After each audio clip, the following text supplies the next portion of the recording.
Let's get going, Rockfin. We are waiting on you as usual. Do what you gotta do. All right.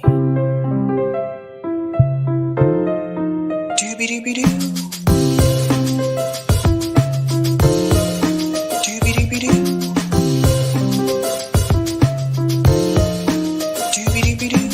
I'm your host, Sabrina Salvati. Doobie-doobie-doo.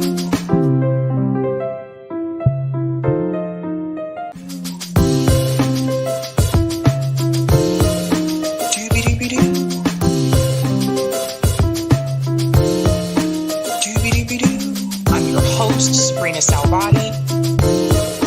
Doobie-doobie-doo.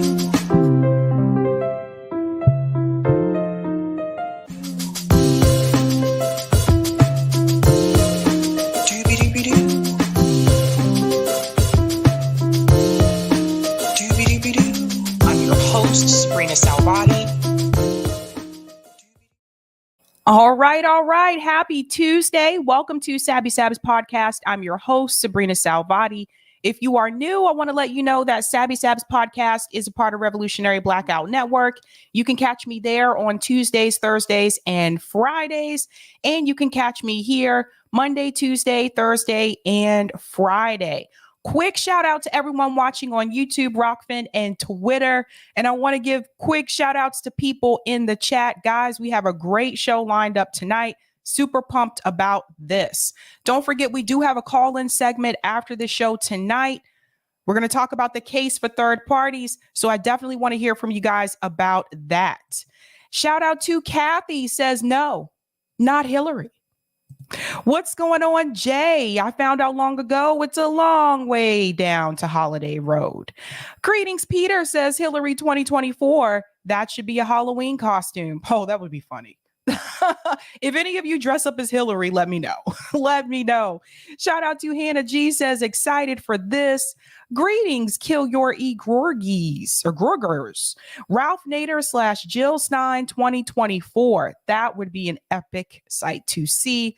What's going on? Brandy says hell no to Hillary 2024. Shout out to Captain Obvious. No Bernie Sanders. No thanks. I don't trust him at this point, even as a third party candidate. Ooh, we're going to talk about that. What's going on? Tina says, I'm thinking Scott Ritter 2024. That would be really interesting. Shout out to Terry, says, good evening, Sabby and fam. What's going on? Roman says, hola, fam. Shout out to Bad Cookies. The duopoly will do anything to make sure third parties stay stigmatized. There must come a time when people must realize there is no reforming the duopoly. I agree, Bad Cookies. Shout out to Rodrigo. We would be nothing without Sabby. Oh, Rodrigo, that's so sweet. That's so adorable. What's going on? Kaladin says, hello, Sabby and fam. Wow, chat is busy tonight. Shout out to Miguel, says, peace. Greetings, Janice. Yay, I get to watch 2 live this week. Live twice this week. What's going on? Where Pilgrim says, hey, everybody. Shout out to Eric T. Red, who's a Sabby member, says, evening, all. What's going on? Norman says, have all you people got nothing better to do? Do. That's funny. That was cute. What's going on? Jenna Colby gives a wave and a smile. Shout out to Rick, says, hey, y'all. Greetings, Angela. Hello to all the awesome people. And if you haven't seen RBN's General Strike Summit stream and heard JB's mom talk to everyone, watch JB's mom after this show. She is terrific. Hashtag like button smash. Yes, I couldn't be there. I had a meeting, but I knew she was coming on. So that was a surprise for you guys. Shout out to Nixie Pixie, who's a Sabby member, says, hi, everyone. Greetings, Delthea says, hello, Sabby. Hello, all you beautiful people. Delthea is also a Sabby member. Let's give a shout out to Colin from In Network, says, happy Tuesday, everyone. What's up, John, says, hello, Sabby. Greetings, Jay, the informant. Sabby, have you heard of Jesse Dollemore? He's a pretty good YouTuber, but he's been condemning people for encouraging third parties. Yes, I am very familiar with Jesse Dollemore. Yeah. He is not for getting out of the two-party system. Very familiar with him. Shout out to Dabby Dabs. I'm here. Got to drive home, so I'll be back in the chat later. Have a good show, Sabby fam. What's going on? Gamer says hello. Shout out to Eric. You're the best. You're the best, Eric. And we got a lot of Erics that watch the show, by the way, especially a call in. I'm like, it's Eric number 4, Eric number 5. What's going on, Nappy K? Jimmy Dore 2024. Shout out to Emoji. Matthew Ho would be a good candidate. I agree. Shout out to MEK says greetings and salutations. What's going on? Jonathan says Sabby. Shout out to Danielle. Love my Sabby community. Greetings, Mousted. Igorgi, such a great word, especially if you're building Sadi Tugra. I don't know what that's about, but shout out and welcome. Okay, the chat is hopping tonight. Let's go ahead and give a shout out to everyone who is a Sabby patron. You guys are awesome, of course. We go ahead and share these guys up here. Shout out to everyone who is a Sabby patron. If you're interested in being a patron, I have 5 categories: members, Sabbies, Sabsters, Sabinators, and of course, the ultimate. All of their names are listed here. All the lovely people. All of the lovely people. I think that's from like a Beatles song or something like that. Their names are also scrolling across the bottom of the screen. Thank you guys so much. I really do appreciate your support. It really does go a long way. So, what are we talking about tonight? We're going to do something a little bit different tonight. We're going to do a deep dive into electoral politics. That's the theme for all of the stories tonight. Tonight, we are going to discuss Ralph Nader, Jill Stein, and Bernie Sanders' third parties. What is that about? Ladies and gentlemen, we are really going to do a deep dive into the case for third parties. And we're going to go all the way back to the beginning of the Justice Democrats announcement, and then we are going to dissect it from there. We're also going to discuss Richard Wolff's socialism breakdown. Richard Wolff is doing the damn thing on Democracy at Work, but there's one particular video which I never covered on this show, which I think needs to be covered when we cover the segment tonight about socialism, which was discussed on Fox News. We're going to apply that to that segment that Richard Wolff has. I think that's important for people to see. We're also going to discuss, believe it or not, Hillary Clinton 2024. Yes, she's actually considering it. And we're going to get into that discussion tonight. I am sorry, but it is happening. Let's start off really strong. Let's go ahead and hit a like for the stream. If you haven't had a chance to do so, go ahead and do that. That helps me out with the algorithm. So we're going to go ahead and get started with Hillary 2024. Believe it or not, I can't make this up. I wish I was, but I'm not. Now, I want to give a quick shout out to Case Study QB here for this clip. Now, this was on Fox News, and there's also an article about this that I want to share as well. But believe it or not, she's actually considering doing this. And this time around, even if it means challenging someone like Joe Biden. Let's take a look. Hillary, a week before, said Americans do not believe in open borders. And these are all signals that she's going to be the moderate candidate for president. She's going to say after the election, see, the left cost us the House and the Senate. And if we stay with the left-wing candidate in 24, we're going to lose the White House. And I'm the only one who will tack to the center and give us a chance at victory. Let's dissect this. So this is coming from Dick Morris. He's a former Bill Clinton aide. Listen to this. Hillary a week before, said Americans do not believe in open borders. Okay, let's start with that piece there. I don't remember Joe Biden being in favor of open borders. I will say that. We have heard people like Kamala Harris say that the border is secure, even though we know the border is not secure. People are still making their way through.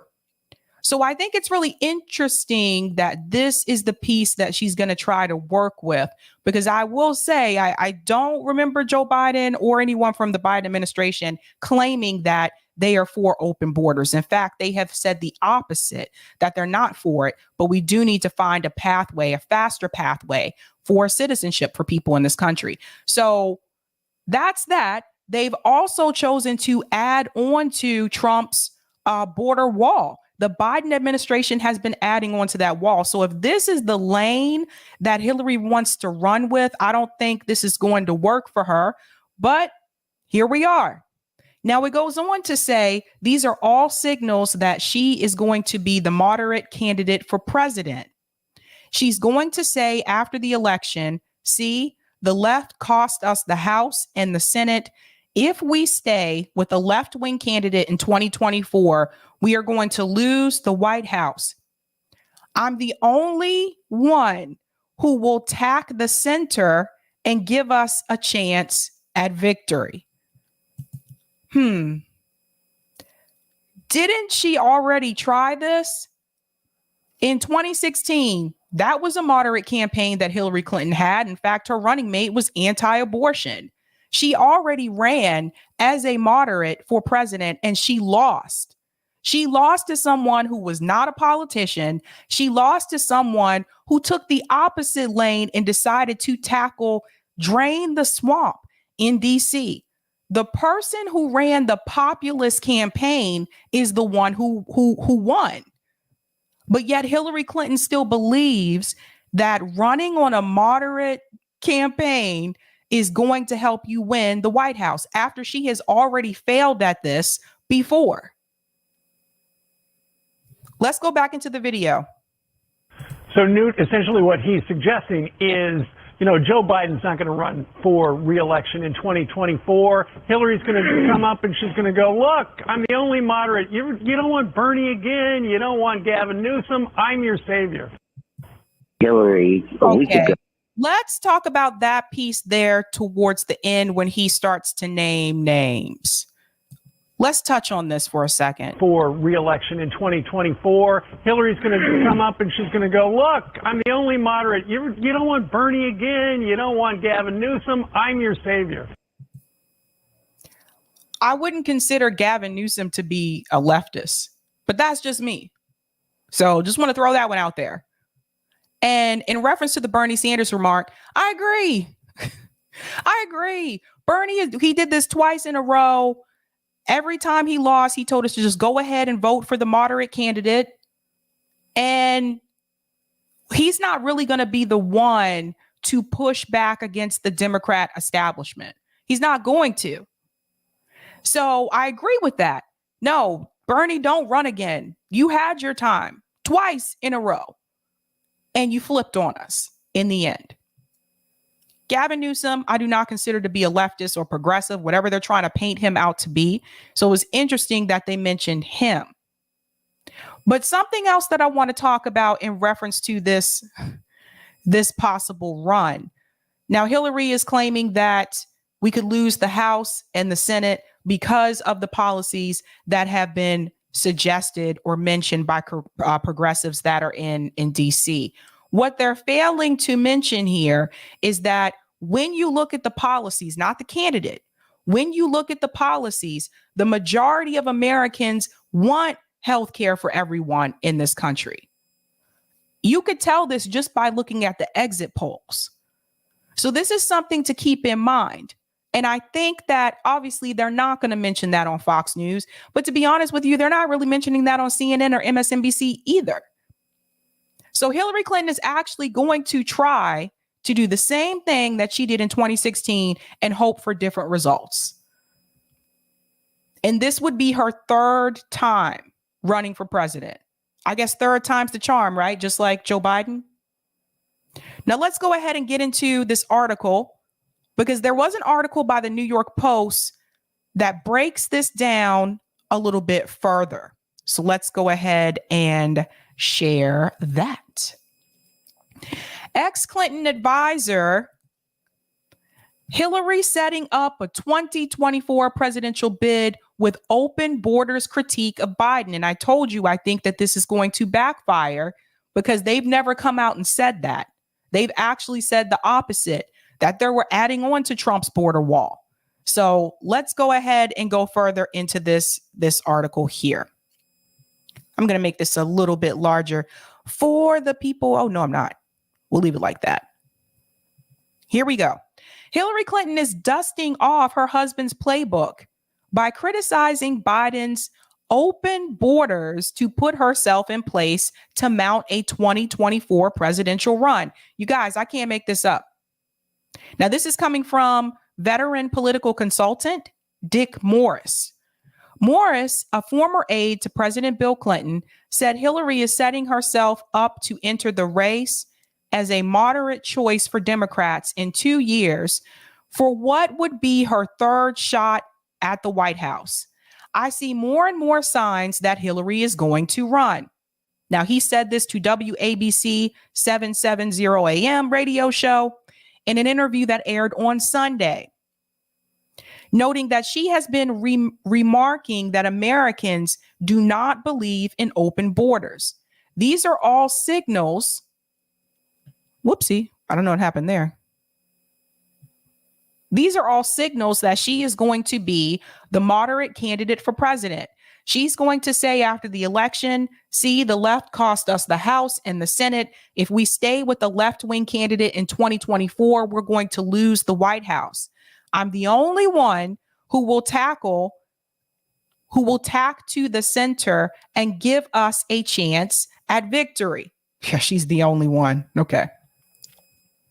Morris said he's aware of the strategy she's employing because it's the strategy I designed for Bill Clinton in 1992 when he won the Democratic nomination. Now, I have to interject here for just a second. I think what Morris needs to understand is that the country is in a different spot now than it was in 1992. In 1992, we haven't had 9/11 yet. In 1992, we did not have the housing crisis of 2008. There were other things economically that had not happened at that time. Economically, the country was in an okay spot. Now you were in a different time. We didn't have a pandemic that caused some states to shut down in this country.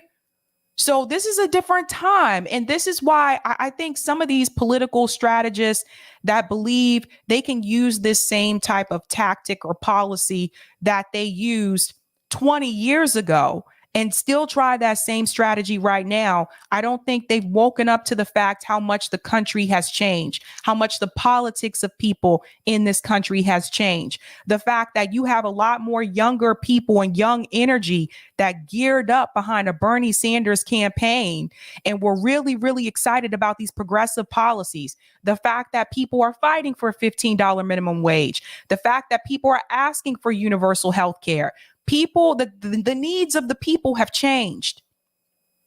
So running this same moderate campaign, which Hillary already ran on in 2016, I don't think that is going to allow Hillary Clinton to win. But I will say this, you know what? Go ahead and let her run so she can lose again. Go ahead and let her run so she can lose again.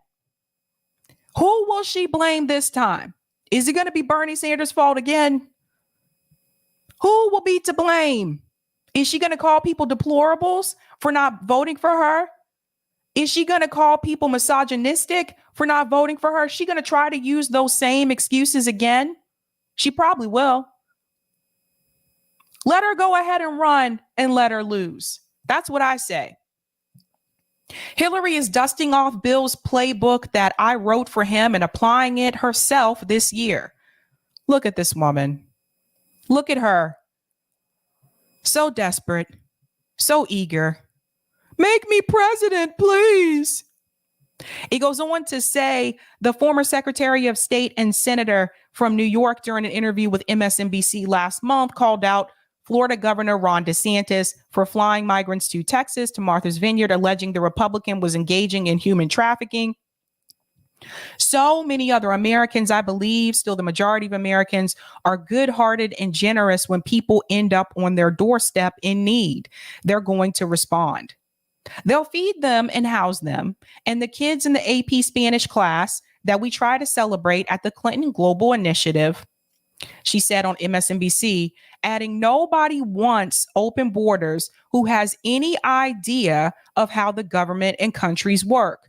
Morris was building on comments he made to Kesheev on last week's show when he predicted the Democrats will ditch President Biden in favor of Clinton over fears of more far left candidate could end up nominated. Let's highlight this part right here. I told you tonight's show has a theme. The Democratic Party fear of more far left candidates. Now, this opens up that question about progressives running through the Democratic Party. No. The party itself is telling you, we don't want you here. They've shown this in numerous ways. We're going to get into that in a little bit later tonight. So at this point, it is better, I would argue, for people running on those progressive policies to leave this duopoly and start something anew. They don't want you there. They're trying everything they can to push you out. So this is him telling you, they're letting you know right now, the Democratic Party does not want far left candidates. They don't want them. It's like trying to go to someone's birthday party that you were not invited to, but just show up anyway. It's like that. Yeah, they'll let you come in, maybe. Will they let you have a seat at the table? I don't know. Let's go on. So that's Dick Morris, this guy here. All right. And now there's Hillary. God knows. We're going to go into this portion here where it says once Biden pulls out, the polling will show that Democrats are leaning towards some crazy radical like Gavin Newsom. Do you see what's happening here? They're even calling Gavin Newsom radical. Okay. Or Vermont Senator Bernie Sanders, maybe even AOC herself, referring to progressive lightning rod AOC of New York. That's going to drive the Democratic Party leaders to go to Hillary. How'd that work out in 2016? Bernie Sanders ran in 2016. Where was all that? How come Hillary lost? How come she lost? She doesn't speak for working class people. She ignores the pain and suffering that a lot of poor people have gone through in this country. Keep in mind, 2016 was a different time as well. We didn't have this pandemic. You have to keep that in mind. People's lives have changed. I don't understand. I don't understand what they're going for here. I really don't. That's going to drive Democratic Party leaders to go to Hillary. Hey, look, please run again. We need you to save us from the crazy left. Do you see the names? The crazy left. This is why I tell you, when it comes to progressives or leftists, neither Republican Party or the Democratic Party want them. Neither one of them want them. This is why they should start their own party.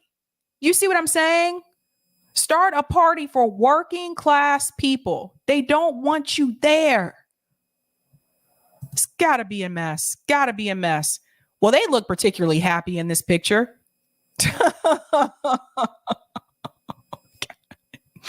Oh my God. And here, this piece here is important. Clinton ran in 2008, but lost the nomination to Barack Obama. She lost the 2016 presidential election to Donald Trump. Now, one can see how she could have easily lost to Barack Obama. You have to understand. I want to look at that as an example.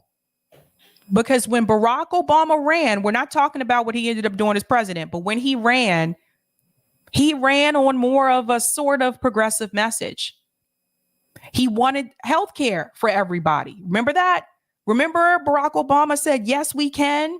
Remember, he said one of the first things that he was going to do is codify Roe v. Wade into law. Remember that? Remember, he said it's time for a change. This is why so many young people came out to vote for Barack Obama. And till this day, he still had the African-American vote. He still holds the record for that. Obviously, he's African-American, but still, do you see the difference? So when people say if you run on those progressive policies, you can't win, people need to remember Barack Obama ran on some of those messages. He wasn't as bold about it as a Bernie Sanders, but he was different than the Hillary Clinton and the other candidates that ran in 2008. He was the one that stood out because he had a different message. Then she went on to lose to Donald Trump. Donald Trump ran on a populist message, drain the swamp. He started naming names, called people like Ted Cruz, Lion Ted. And they still don't get it. Or maybe they do, but they don't want you to know that they get it. They're still trying to tell you that the path forward is for the moderate, that that's what the American people want. But if that's what the American people want, then why did Hillary lose every time? Think about that. Think about that. And I'm not here to praise Donald Trump by any means necessary. But you got to ask yourself, what was it that made people go towards Donald Trump more so than Hillary Clinton? I'm going to go to some of the comments here. Black Uni Gryphon, hello from South Weymouth, Massachusetts. Hello, Massachusetts, buddy. Bad Cookies. It's the intro to Eleanor Rigby by the Beatles, Sabby. I thought so. I was like, isn't that from a Beatles song? Meow. Sabby Sabs, I'm from California. Gavin Newsom is definitely not a leftist. It's not just you. I didn't think so. I didn't think he was. You know, Rick, Hillary was a Goldwater girl. Just go back Republican already and run with Liz Cheney as a running mate. Ouch. That's a slap in the face if I've ever seen one. Thank you for the super chat. The Traveler. She'll buy the DNC out again. I can see that as well. I can see that happening. Where Pilgrim, I can has presidency. LOL. I don't know what that means, but I can Haas presidency. Shout out to Danielle for becoming a Sabby member. Give her a big whoop, whoop, whoop, whoop. Thank you for the super chat, The Traveler. Cori Bush was on The View today, and she then dodged the question of if Biden would run again in 2024. She was talking about he's qualified. Do you see the problem with these progressives that went in?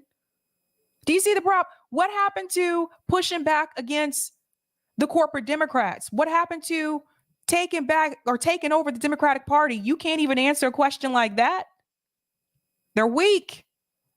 And she's over there right now. I saw this on Twitter. She's celebrating her book. I told you, what did I tell you they get within 5 years? They get a book deal. They get speaking engagements, paid speaking engagements. Just ride it out for 5 years. They're not thinking about us. Brandy, don't forget when they tried to run Gavin Newsom, what him and the California Dems did to cow care. They refused to even vote on it. That's right. That's probably one of the best examples that people can point to when it comes to big money coming in and stopping progress, because in California, they had the votes and they decided not to go with it because, once again, big money came in and spoke for them. And thank you for the super chat, Kashranada. That is why Nina and the squad are more detrimental than helpful.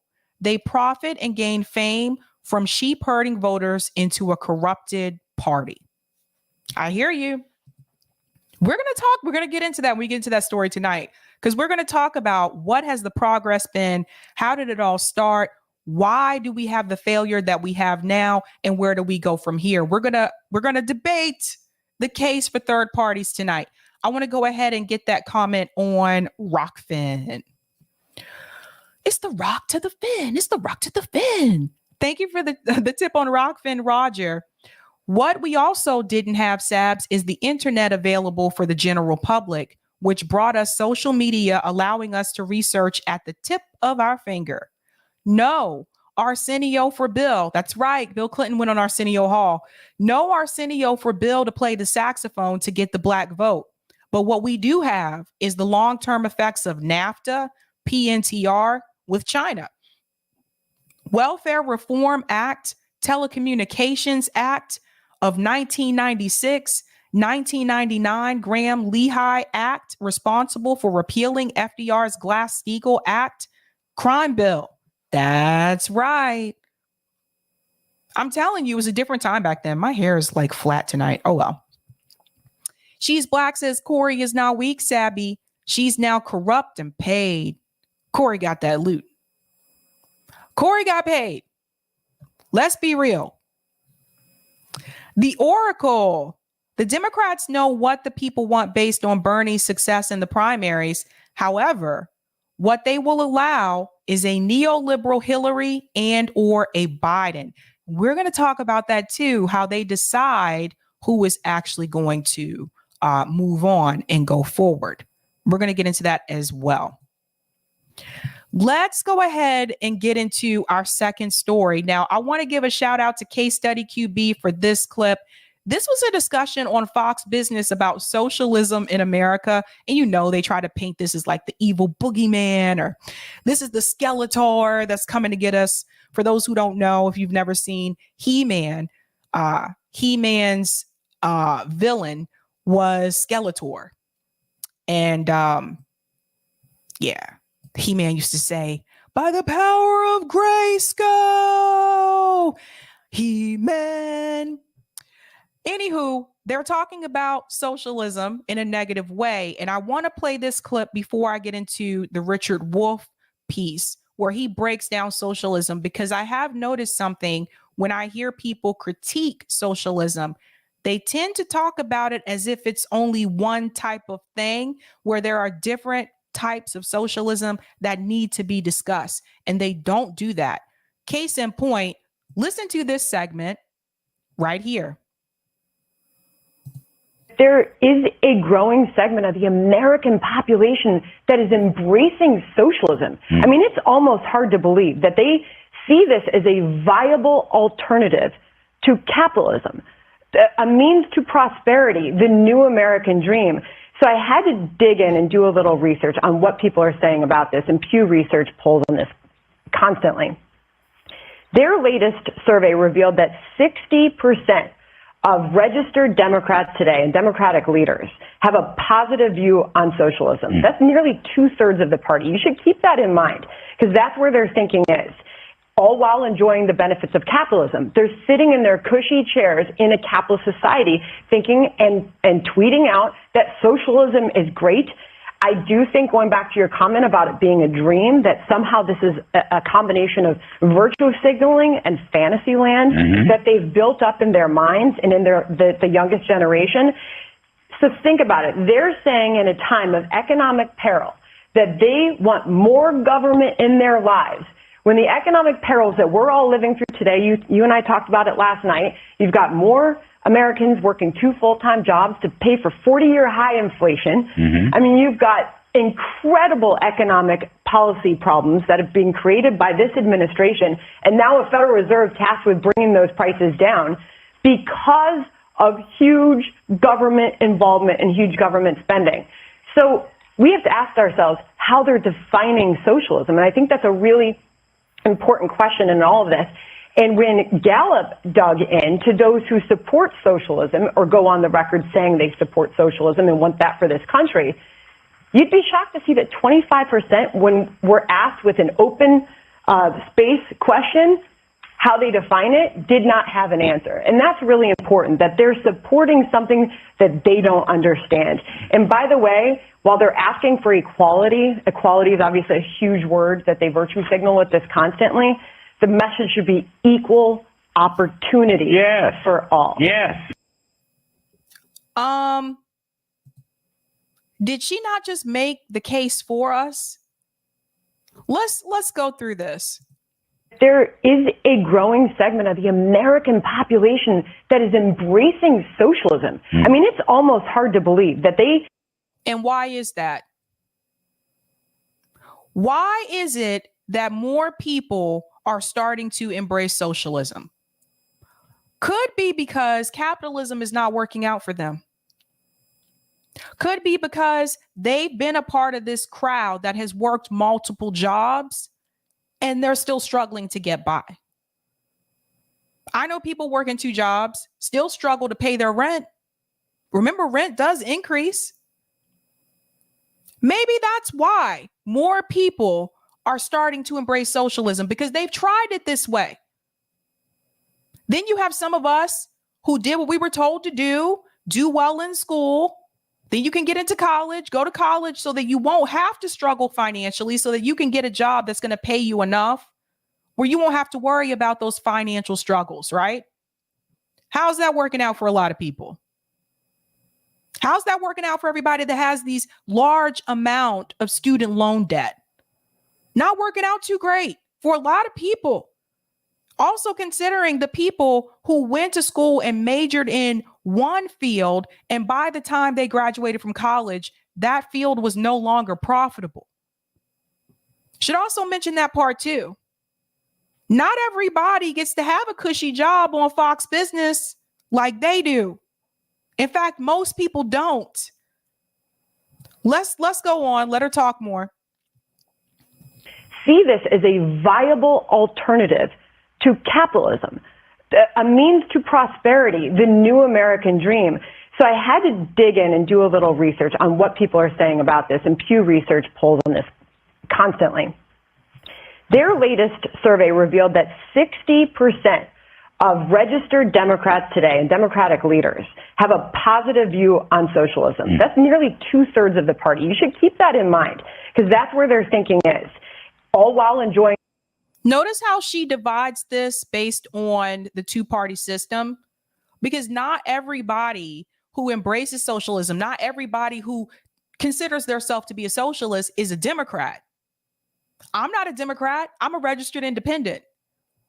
What about those people? You see what I mean? You see what they're trying to do here? They're trying to make it seem like, oh my God, the Democratic Party is moving towards socialism. Really? That doesn't seem to be the case. If they were moving towards socialism, we'd have healthcare for everyone in this country. If they were moving towards socialism, we'd have paid leave towards everybody in this country. We'd have universal pre-K. We'd have all these things that countries like Germany and Denmark and Sweden have. We would have those policies. The Democratic Party is a right-wing party. Over the years, the Democratic Party has moved further and further to the right, not to the left. And they know that. You can't tell me that these panelists, all of these experts per se, don't know what is really happening. They're just on there saying what they're paid to say. Keep that in mind. The benefits of capitalism. They're sitting in their cushy chairs in a capitalist society thinking and tweeting out that socialism is great. I do think, going back to your comment about it being a dream, that somehow this is a combination of virtue signaling and fantasy land that they've built up in their minds and in the youngest generation. So think about it. They're saying in a time of economic peril that they want more government in their lives. When the economic perils that we're all living through today, you and I talked about it last night. More government in their lives. So when people mention this, I like to point out the police state. Because when it comes to the police, both Republicans and Democrats agree with funding the police more. The only person that I've seen that was still holding firm on defund the police, that's in DC, is Cori Bush. And she's not even allowed to talk about it anymore. So what does that tell you? What does that tell you about the Democratic Party? So for people that say you're a socialist, you want big government in your life, I don't agree with that. But then those same people agree with funding the police more. They're the same people say back the blue. They're the same people that say, yeah, we need more cops. Isn't that big government? When people tell you that, come back at them, hit them with that. Hit them with that. That makes no sense. It's not really about big government. Do you see what I mean? Policing is the most important example that you can point to when they complain about people wanting big government, because they want big government too when they want to fund the police more.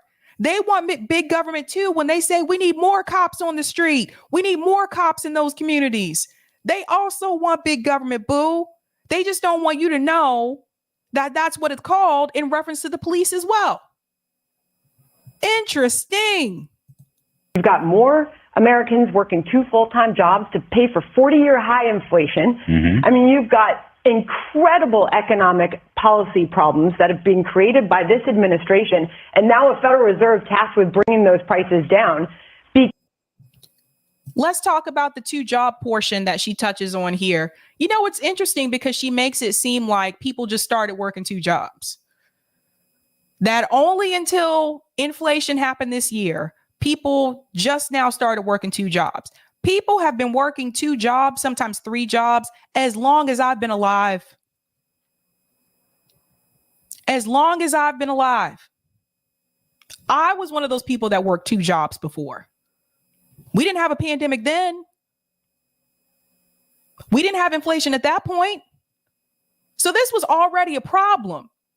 So if you remove the inflation piece and you focus on the topic that she's bringing up here about working 2 jobs, what is to blame for that when you don't have inflation? What is to blame for that when you don't have a pandemic? What is the reason why in the wealthiest country in the world, people in this country have to work multiple jobs, and that is just to get by, just to pay their rent, just to pay their other bills, just to maybe pay to put their kid in daycare so they can work those 2 jobs? What is the reason for that? If it's not for inflation, if it's not for a pandemic, what else can you point to? Capitalism.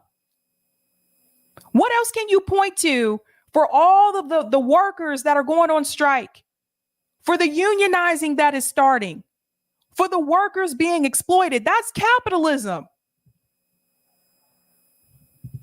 This is the problem that I have with this. This is the problem. Because of huge government involvement and huge government spending. So we have to ask ourselves how they're defining socialism. And I think that's a really important question in all of this. And when Gallup dug into those who support socialism or go on the record saying they support socialism and want that for this country, you'd be shocked to see that 25%, when we're asked with an open space question how they define it, did not have an answer. And that's But the way that she's defining it isn't right either. That's the thing. That's the problem. It's like, I can't. really important, that they're supporting something that they don't understand. And you're supporting capitalism, and I don't think you understand that. Actually, I take that back. I think she does understand, but she's paid to say something different. She's paid. When has capitalism worked for everybody in this country? Let me know. It doesn't work for most. It works for few. That's why there was that push for an Occupy Wall Street. That's why there was that message about the 99% versus the 1%, because the majority of us are the ones being exploited. Strange. And by the way, while they're asking for equality is obviously a huge word that they virtue signal with this constantly. The message should be equal opportunity for all. Yes. Equal opportunity for all should be the message, is what she's saying. Let's talk about equal opportunity, for example. You can have equal opportunity, but people can still be underpaid. You can have a company policy that says you don't discriminate based on age, race, sex, gender. A lot of companies have that written somewhere on their application, on their website. That's cool. But that doesn't mean you're not underpaid. That doesn't mean you're not paid what you're worth. When you have people making $7.25 an hour, So just because you had the opportunity to get your foot in the door, that doesn't mean you're being paid what you're supposed to be paid to make a living in this country.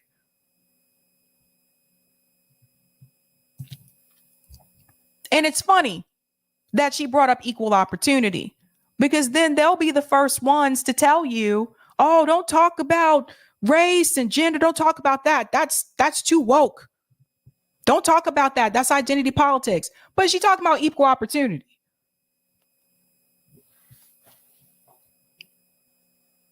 Richard Wolff breaks down socialism pretty well.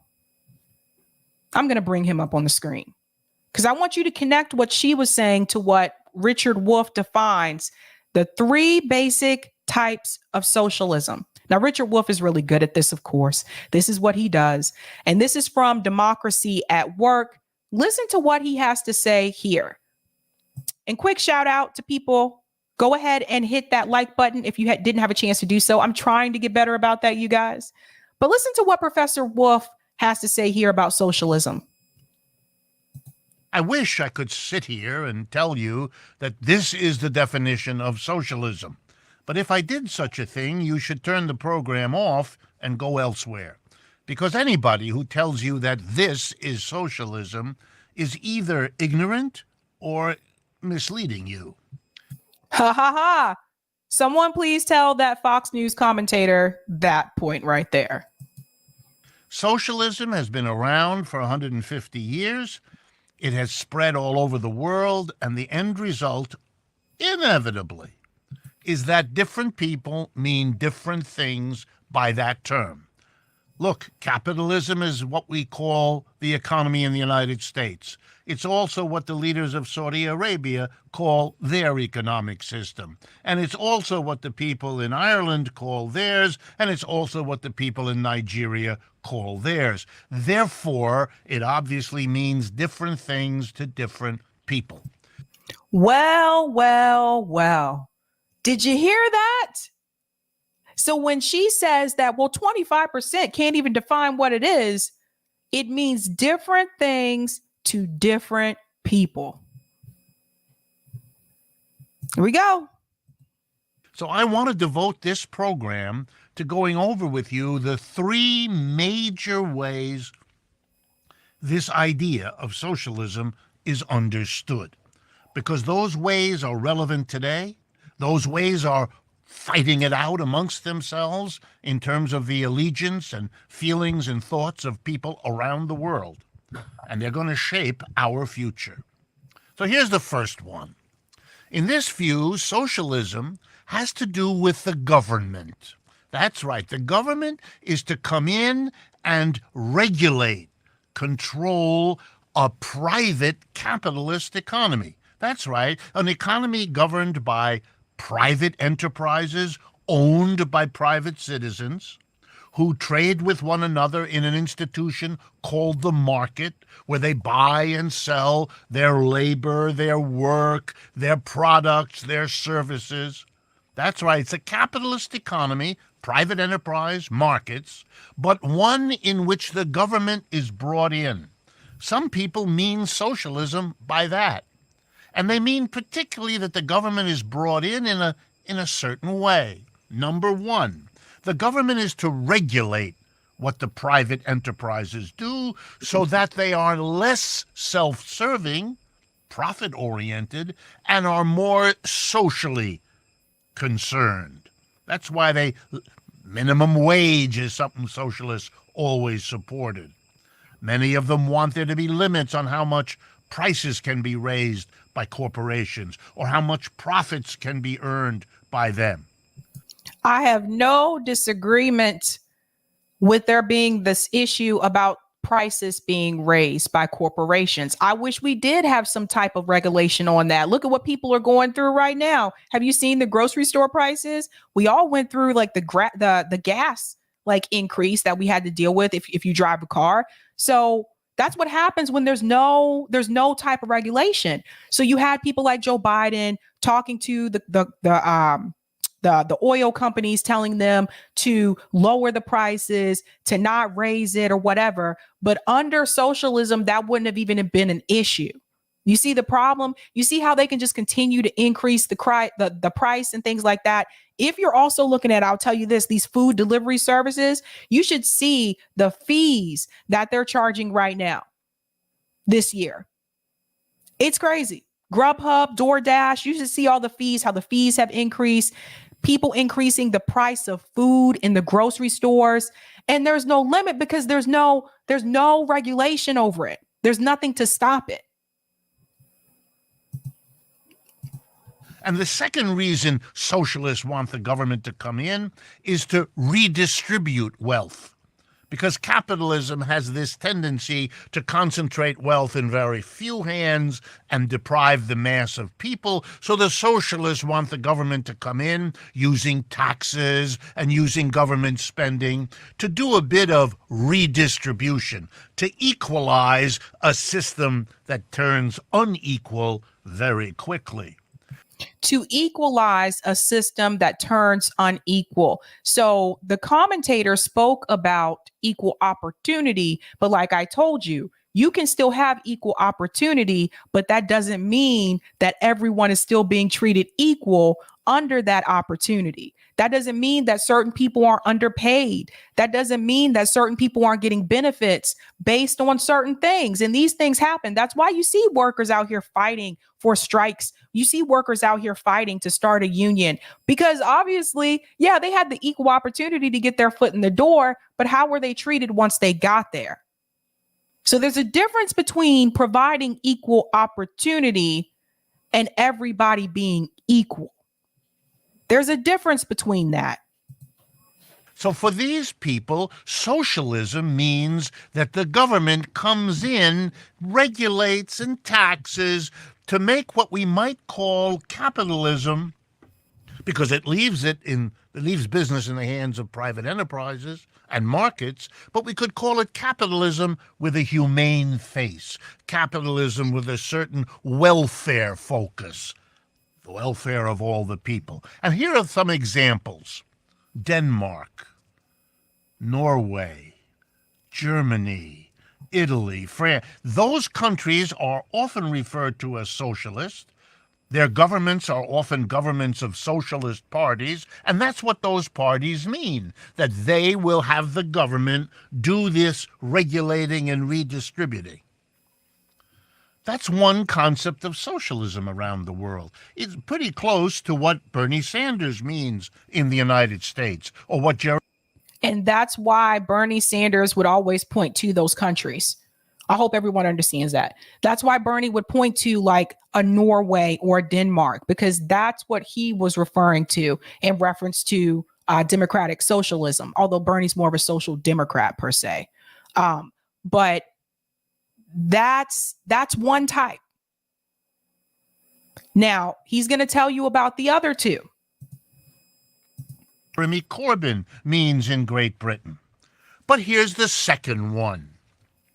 In the second view, this first one doesn't go far enough. Because, yes, the government comes in and controls things and redistributes, but it's in a perpetual war, which the government often loses with those very private enterprises who try to get around the government regulation, who try to get around the government taxation. We're all familiar with those examples of companies, for example, Amazon, which has earned billions in profits the last 2 years and paid absolutely no taxes to the United States government. Indeed, this last year, they're getting a refund in excess of $100 million. So we know that private corporations do everything in their power to use their profits, to use their political power, to undo, to evade all of those socialistic regulations and redistributions. And this has led some socialists to say you have to go further.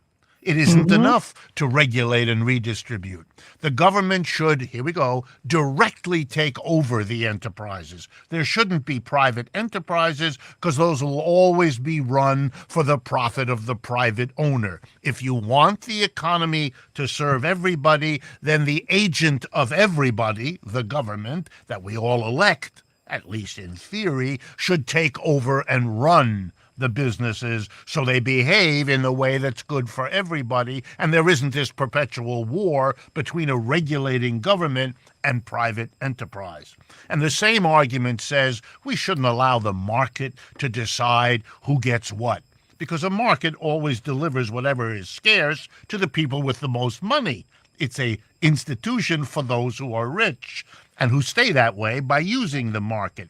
So these socialists go further. The government should take over enterprises, literally own and operate the factories, stores, and offices, and instead of the market deciding who gets what, it should be planned in terms of what we want for the society as a whole.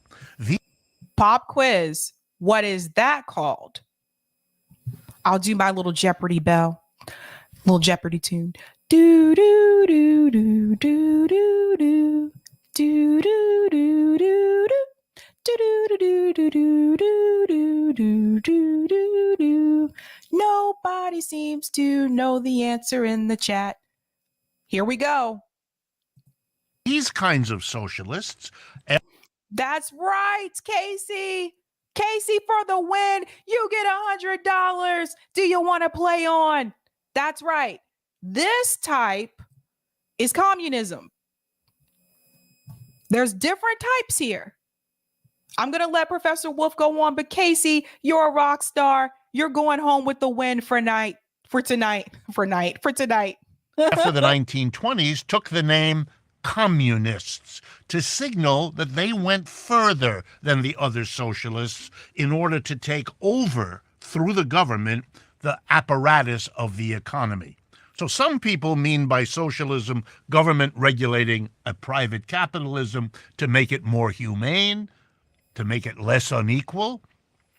And other people say, no, socialism means for them that the government takes over the enterprise and plans the distribution of output rather than leaving it to the market. And this second group of socialists often, not always, but often takes the name communist to show how they're different from the first group. And remember, communism comes from the word community.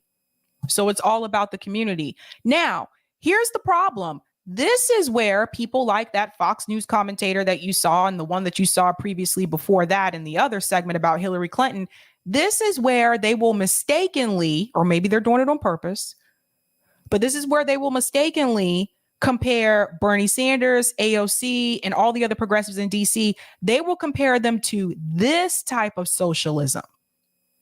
That's actually not where they're at. They're at the first type of socialism, which Professor Wolff talked about in the beginning, the Denway, Denway. I can't talk tonight. The Denmark, the Norway type of socialism. That's where they are. But a lot of times when you hear people critiquing them on mainstream media, they are critiquing them and referring to them as the communist type of socialism. They're not there yet. They're not all the way at that point. But there's one more type. Let's go back in. And in those kinds of examples, the Soviet Union, the People's Republic of China, and for parts of their history, Cuba, Vietnam, and so on, are examples. Now let's get to the third kind of socialism that's contesting in the world today. To become the important kind, to become the kind believed in and followed by most people, to win your interest as well. And this approach is in a way an evolution out of the other two. It's a kind of critical evolution because it is advanced by people who see some merits in the first kind of socialism, government regulation, the second kind, government operating enterprises, but say, we don't think that's enough in one way and it's too much in the other. Here's how it's not enough.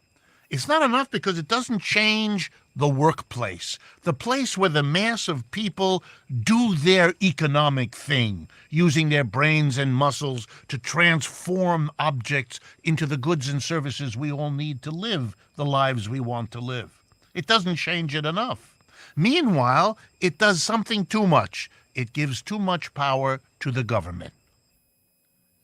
As a government that has this much power to regulate and redistribute, let alone a government that takes over owning and operating, is a government that runs us the risk that it'll do a lot more than these economic things, using its power for political or cultural controls of a society that we have seen and we don't want again.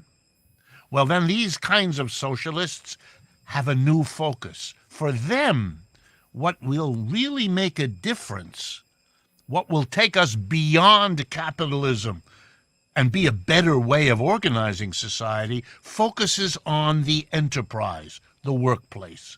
And it goes like this. We have the economic system we have, with its good points and its bad points, in large part because we don't allow democracy into the workplace. And these socialists say capitalism never did that. Capitalism is a hierarchical way of organizing an enterprise. A few people, the owner, the shareholders who have the big blocks of shares, they run capitalist enterprises. The mass of us have no control at all, and they run it for them.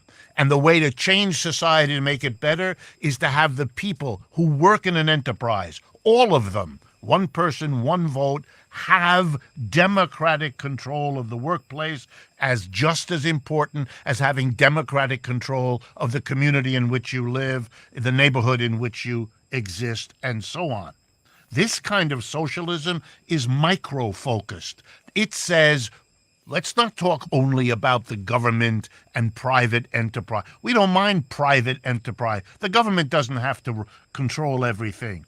There has to be some coordination. But the big issue for us, say these socialists, is the transformation of the workplace, the socialization of the workplace, so it becomes a community run democratically rather than something run by a small number of people who put their benefits, the so-called bottom line, as profits for them rather than a good life for everybody. Okay, those kinds of socialism are arguing with one another for your attention and your allegiance. To be interested in socialism doesn't mean you're necessarily the believer of one or the other. Most real socialist societies have mingled the control function of government with the ownership function of government. What most experiments have not done is really tried that other kind of socialism that revolutionizes the workplace, brings democracy to the workplace for the first time, and says that's the way to get beyond the limits of capitalism, its inequalities, its instabilities, its injustices. So the question that's being fought out is not the question capitalism versus socialism, or at least it's not only that. It's also a struggle going on among these different definitions and meanings of socialism that are just as important to what's going on as the so-called struggle between capitalism and socialism that was so crucial in the last 100 years. If you want to hear more about this video is a lot longer. It's called Economic Update, 3 Basic Kinds of Socialism. And that's on Democracy at Work if you want to hear the rest. But I think the point that Richard Wolff really drives home is that depending on who you talk to, socialism means different things. He just told you about 3 different types of socialism there. But oftentimes what I have noticed, when the media discusses socialism, they're usually criticizing it. And when they're doing so, they're usually referring to the second kind of socialism that he mentioned, which is communism. And that is not where progressives in DC are when they say that they are socialists. They refer to themselves as democratic socialists. Some people will say you're actually a social democrat per se. They are not at that point of communism. So you'll hear Fox News, CNN, and MSNBC will make those same kind of statements and make it seem like they're communists. They're just they're crazy radicals. They're trying to come over and lean us towards that way. That is not exactly true. And I think it's important for people to hear that. So the segment that you just heard from that clip from Case Study QB, where the Fox News host was trying to say, they just want the big government to just come in and like, that is more of like a Red Scare tactic, which people have used in the past during the McCarthy era. And people are using that again, heavily more so now, because they do see that polls do show, especially with the younger generation, more people are leaning towards socialism or embracing socialism. And that's probably because generations like mine, like millennials, people who are Gen Z, those of us have been really hit hard economically, especially if you graduated during the time of the 2008 housing crisis. All of us that entered the workforce during that time, it was very difficult to get ahead and to get a good start. And this is why a lot of us still have a lot of student loan debt, like, to be honest with you. So I think it's important that we talk about the different types of socialism and what they're referring to in mainstream media. And like I said before, this is more of a Red Scare tactic that they are trying to use. They want people to be afraid, so people will push back against it. Because let's be real, a lot of these people, the 1%, people who are wealthy and may not be part of the 1%, they don't want socialism because they don't want everybody to have what they have. They don't want to have less, and they don't want you to have more. And that's important for you to note. Some people like having a comfortable lifestyle. They like living in their secluded, gated communities and neighborhoods, and they don't want everybody to be welcomed. They want it to be people who are like them. They want it to be people who are in their same class. And that's important for people to understand. I'm going to go to some of the comments here. I see I got a couple super chats. So let's do the thing. Lawrence says, if you haven't seen Skeletor, just look at James Carville. That's cold, Lawrence. That's cold. John H. He-Man. That's right, He-Man. That cartoon was a trip. JB, my comrade from RBN, says capitalists think socialism means more government, when in reality, it's more worker power. That's right. But they don't really want the workers to have power. That's the thing.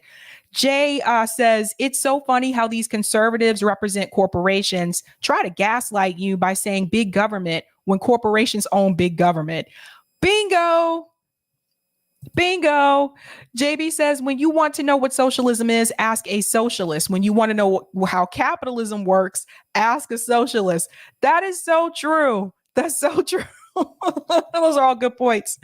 Delthea, whenever you critique capitalism, right-wingers sound like a cheating boyfriend saying things like, why you want to bring up old shit?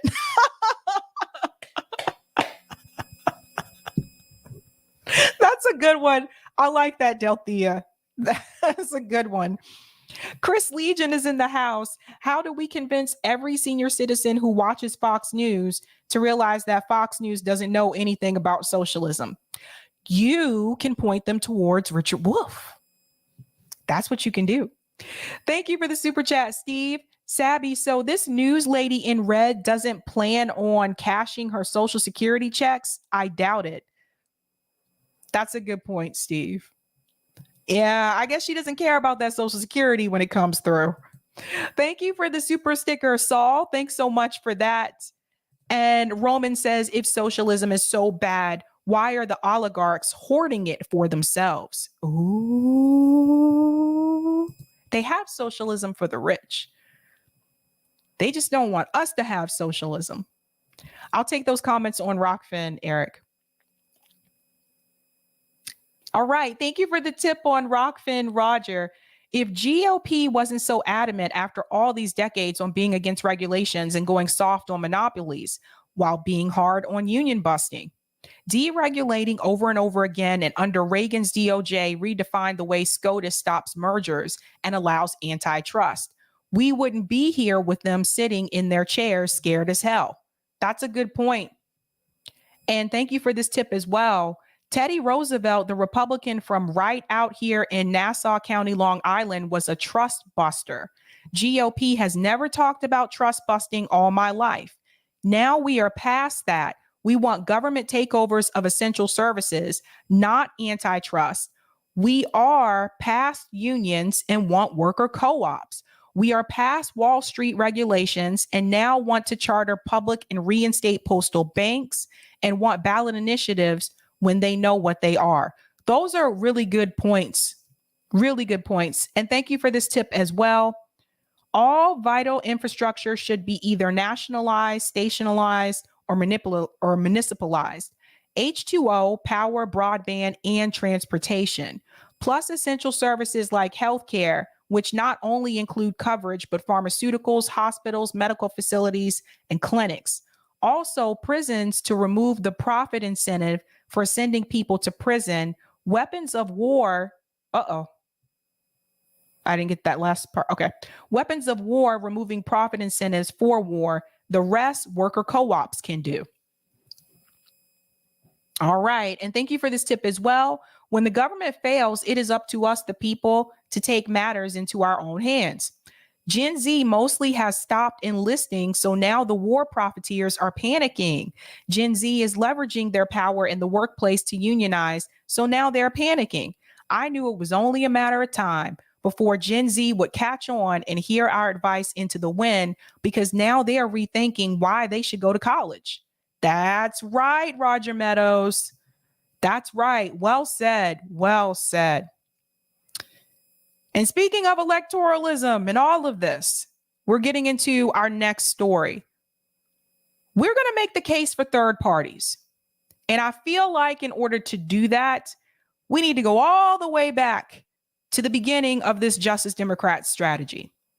Now, CJ was the one who brought this to my attention because I forgot about all of this. I forgot about all of this from the beginning. It has been a while. It's been a couple of years. But there was something that CJ pointed out from this video here from Humanist Report when they first announced and introduced the Justice Democrats. Here's what we are going to do.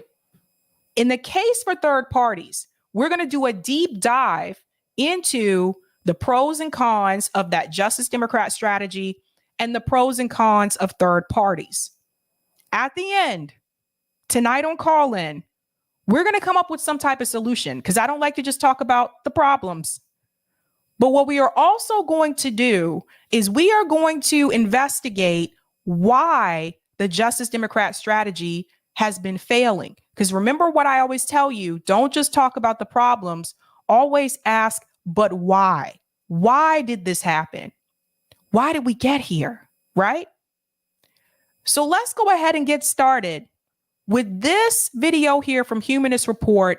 It's called Progressives Launch Justice Democrats Initiative to Take Over the Democratic Party. There's a lot said here, but we're going to focus on the beginning of this video, and we're going to do some dives here and there. Listen to this. I just want to refresh your memory.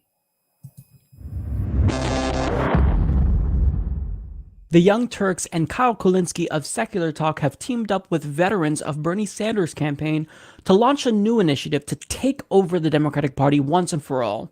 So it's called Justice Democrats, and this is something that I am overwhelmingly excited about. Now, the first question, before we even get to what Justice Democrats are, is why even bother with the Democratic Party? Because I talk about how the Democratic Party is a lost cause and how they're rotten to the core, so why not just start a new party?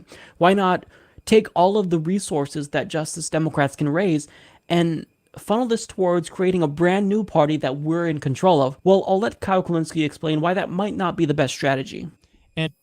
Okay, so you heard what Mike Figueredo just said, right? Why not take those resources and start a third party? Okay. That came from Humanist Report. So when we say that at RBN, this didn't come out of nowhere. I have to refresh your memory. This is an old video, but this did not come out of anywhere. So for people who say that we're being nihilist, Was Mike Figueredo being a nihilist when he made that suggestion? I'm going to go on. There's more that he says about that. But I want to let you know that idea did not just come up out of the wind. Okay? Now here, Kyle is going to make the argument for why they're not looking to do that, to start a third party. Again, we're looking at the pros and the cons here tonight, to be fair. So let's do that. And all of the institutional biases against third parties are so immensely strong that we're effectively handicapping ourselves if we go into it trying to do a third party. It's like taking a sledgehammer, swinging it at your kneecap, and then saying, okay, now it's time to go run that marathon you spoke about. Well, if I'm going to run the marathon, I should be in tip-top shape now, shouldn't I? I should give myself the best possible chance, not the worst chance. So, for example, the Green Party, who I absolutely love, they've had some successes here and there, but by and large, they are not what's viewed as a viable third party. And again, it's not their fault. It's the fault of the institutional biases against them and against third parties in general. Okay, so let's interject here for just a second. So here is Kyle admitting to you that the system is the problem. That's why these third-party candidates have difficulty succeeding on a national level. I acknowledge that. I've acknowledged that multiple times. I do understand that third party is not easy. I do understand also that it is easier for people to go the route of putting a progressive through the Democratic Party. I totally get all of that. I'm not here to tell you that third party is an easier way to win. But I think what's important to note is that he said that the system is the problem. So if you know that the system is the problem, why are you choosing to participate in the same system that is heavily, heavily guilty of excluding third-party candidates and independent candidates? Why do you want to participate in that same corrupt system? That's just something to mention there. Like I said, we're going to do a deep dive in this tonight for the case for third parties. He also mentioned the Green Party. I think he's looking at this on a national level only. I've told you guys before, when it comes to local politics, the Green Party has actually done pretty well. And I think that's another critique we can add here to this Justice Democrat strategy.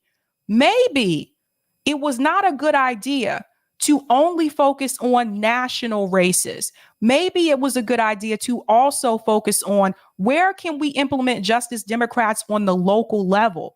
How about we get some of these progressives to run for city council, to run for mayor, to run for governor?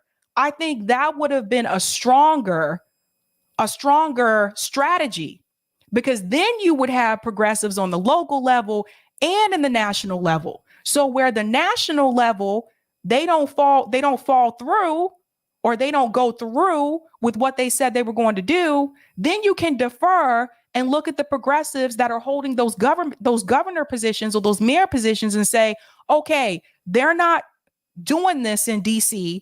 They're not, using their leverage. We need you guys on the local level to implement some of these policies. We didn't even have a progressive governor here in Massachusetts. Our governor is Republican. Governor Baker is Republican. And we have implemented progressive policies. This is why I say the focus more so, we have a better chance of getting things done is on the local level, not so much on the national level. Let's go back in.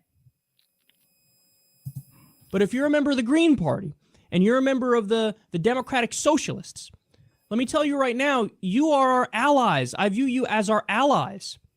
So I don't want people to take it the wrong way. I need them to understand exactly where we're coming from. And if you read the platform of the Justice Democrats, we specifically refer to reforms that we favor that would help third parties and remove some of those institutional biases. So back then, they were telling you that the Green Party was their ally. Do they say that now? Do you see how things changed? You don't have to be a progressive running through the Democratic Party to be progressive. there are progressives in the Green Party. In fact, I would argue some of the people in the Green Party are way more progressive than the progressive candidates that we have in DC. But back then they were saying, no, you guys are our allies. What happened? Let's go on. But based on our calculations, our highest chance of winning and actually getting the policies we want implemented is to take over the Democratic Party. In reference to getting policies implemented, how's that working out? How's that working out?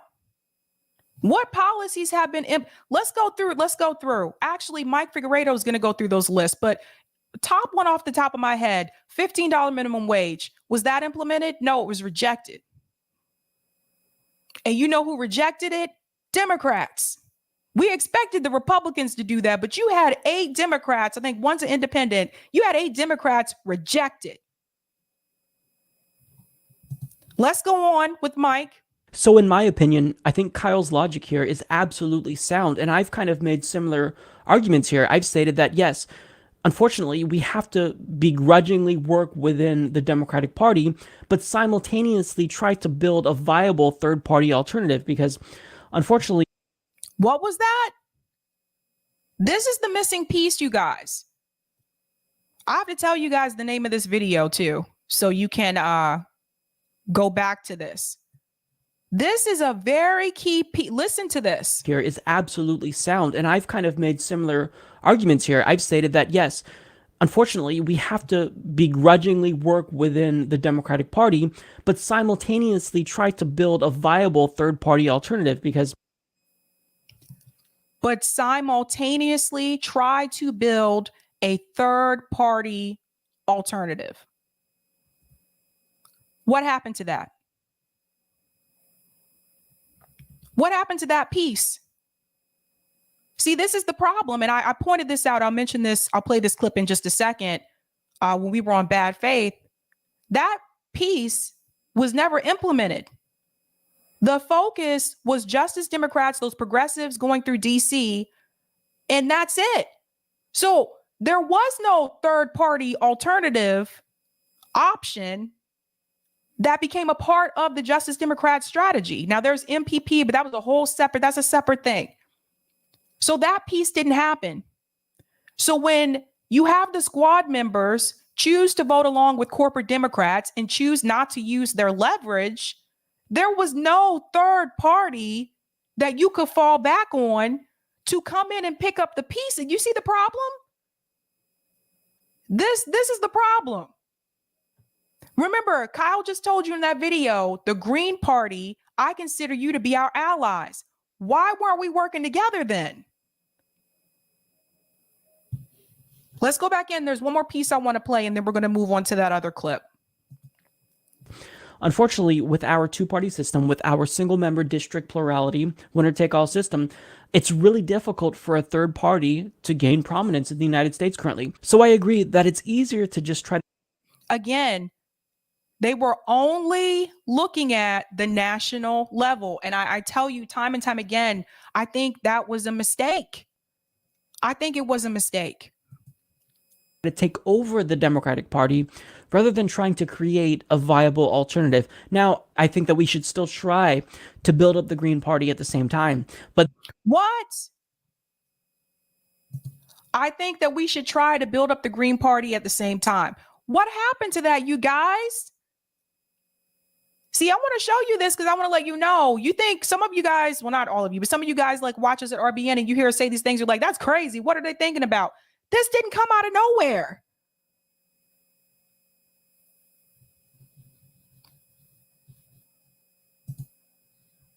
This is a great initiative, and I'm really excited about it. So the goal of Justice Democrats is to take over the Democratic Party by primarying corporatist Democrats. And so Justice Democrats, they're going to vet candidates that actually agree with a progressive platform. And they're all going to be signing a pledge, and they're vowing to not take corporate money. It's going to be funded specifically or exclusively by grassroots efforts. So their platform includes a... Okay, so this piece here, I will say, do I agree with the strategy of them not taking corporate money. 100%.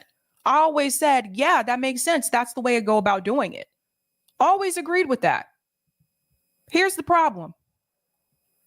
Even though you can control, with the Justice Democrat organization, they could control those candidates not taking corporate money, the ones running through JD. What they could not control are the corporate candidates and the Democratic Party and the DNC that happily takes corporate money. And what they also did not factor in, and I'm guilty of this too. I'm not trying to call people names, but I was guilty of this too. They didn't factor in the fact that maybe those corporate Democrats in the House may not be so happy and welcoming to these candidates that won off of grassroots donations and not taking corporate money. Maybe they might see that as a threat. Maybe the DNC and the Democratic Party, which are both corporately owned, may try to use their own corporate money to work against those progressive candidates, to prevent more progressive candidates from getting in. Maybe some of that corporate money from the DNC and from the Democratic Party may be used to start PACs to work against those candidates when they were even run for re-election, or any new progressive candidates that were to emerge. That was the piece when we talk about the corporate money.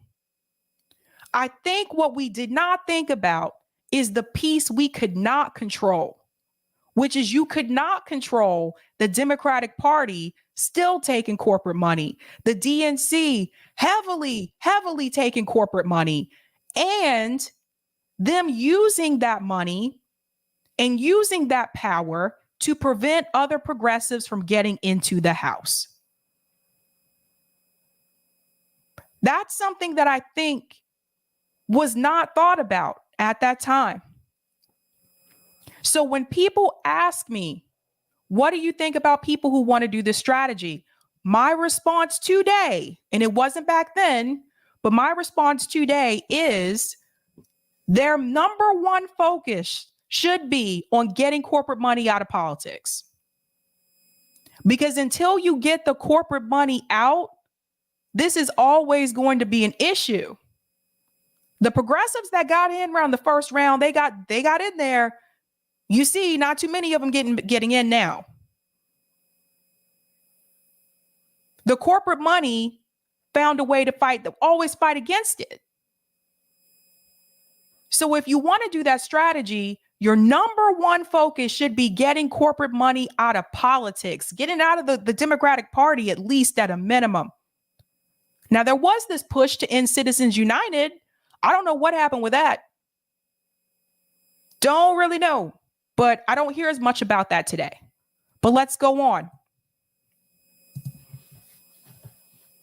Constitutional amendment to get money out of politics, raising the minimum wage, ensuring healthcare and education are rights for everyone, ending unnecessary wars, ending the war on drugs, creating a renewable energy revolution, and Stop the presses. Now he's going through the policies that Justice Democrats were supposed to be in favor of.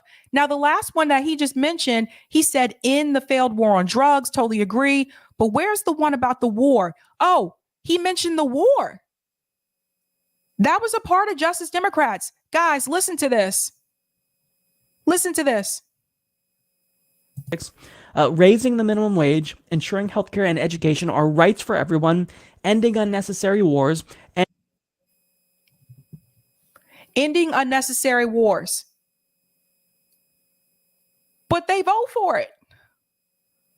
They've been voting for the legislation to give money for those wars. Now, at the beginning of this segment, he said they signed a pledge. Just keep that in mind. Keep that in mind. ending the war on drugs, creating a renewable energy revolution, and most importantly, we know that they're actually going to push for these policies because they're signing a pledge. What?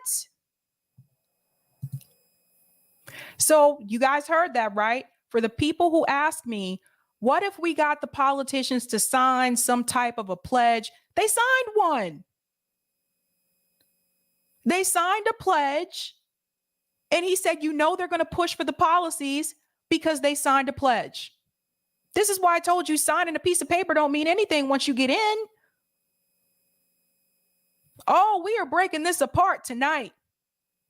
Colin said, if Jink was a part of this, the JDs didn't sign no damn pledge. Oh, Colin. So you see, let's go on. Justice Democrats will not be taking money from billionaires and large corporations, and almost all of these policies have majority support in public opinion polls. So I think that this. But Justice Democrats, the organization, eventually decided to take billionaire money. Oh, dear. This is a great way to ensure that we get people that are like Bernie Sanders, that agree with the policy positions that Bernie Sanders agrees with.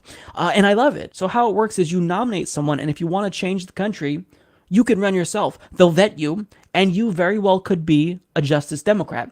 So there's more to this video, but we're going to go ahead and talk about the pros and the cons really quick. So the pros and the cons for Justice Democrat. The pros were the fact that it was easier to get people that were running on progressive issues into Congress if they ran through the Democratic Party than if they ran third party or independent. Totally get that. Totally understand that. The cons. There was no way of holding them accountable once they got in there. Now, he said they signed this pledge, but after they won, they're not even upholding some of the things that were a part of that document that he just went through. So then how do you hold them accountable? They're already in, right? Well, you could not vote for them again. You can stop supporting that type of strategy, but then those same people who told you to do this are calling you nihilist because you're trying to hold them accountable. You see the problem? So that's one of the cons. The other cons, what I mentioned, was the corporate money. The corporate money going to the Democratic Party as a whole, going to the DNC as a whole, and the Democratic Party and the DNC using corporate money to prevent other progressives from getting into the House, and also starting PACs to try to prevent those from winning their reelections. And also decision making and swaying. They're there. They know if they want to keep their seat, they're going to have to go along with what the Speaker of the House wants. So again, those are the pros. Those are the cons. The one pro that I found was the fact that it is easier for them to get in running through the Democratic Party than running third party and independent. And I have a clip here. Now, this is from Bad Faith. This is when all three of us were on Bad Faith. Listen to this, because I highlighted this in this segment about the third party element that was missing. Listen to this, and then we're going to go on to the discussion about third parties with Ralph Nader and Jill Stein and Bernie. One thing I do want to point out in reference to that Justice Democrat strategy, and CJ actually reminded me of this on a stream that he did a while back. Part of that strategy was to also start a third party movement. In fact, the Humanist Report covered this.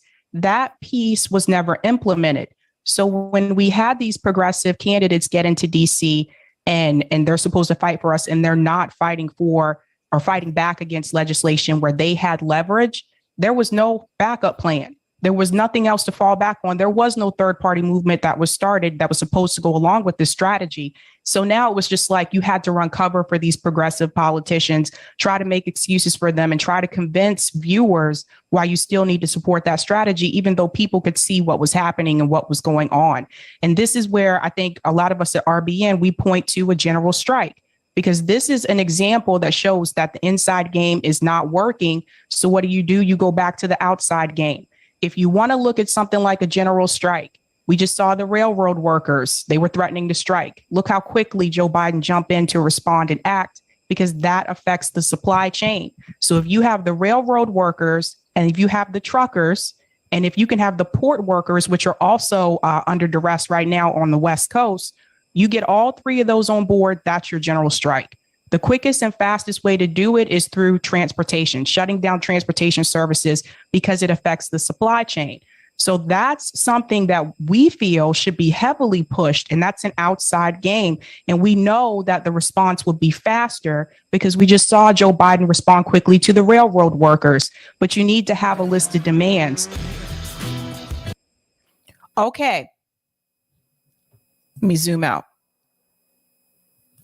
So yes, there was no backup plan. Like if they won and they got in, what was the plan B? What was the backup plan in the event they decide not to push for those progressive policies? They decide to go ahead and cave and go along with the Democrat establishment in Congress. What was the backup plan?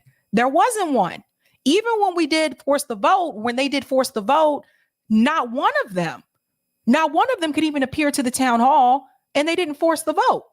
Even after that, what was plan B? What was the backup plan? Hey guys, what happens if none of them decide to do this? I don't know. I didn't know about it. There was no plan. There was no other way to hold them accountable besides dismissing them. Now, I do want to go into the segment also about third parties, because I think it's important to talk about this as well. Now, this was a clip from Democracy Now! We're going to talk about the pros and the cons here, just like with Justice Democrats. Now, Democracy Now! Covered Jill Stein when she was protesting because they would not let Jill Stein debate. Ralph Nader is also a part of this segment, and I want you to hear what they say about third parties. By the way, Jill Stein is based as fuck.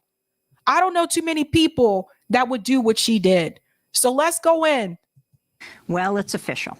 When the first presidential debate takes place next Monday, a week from today, it'll exclude third-party candidates.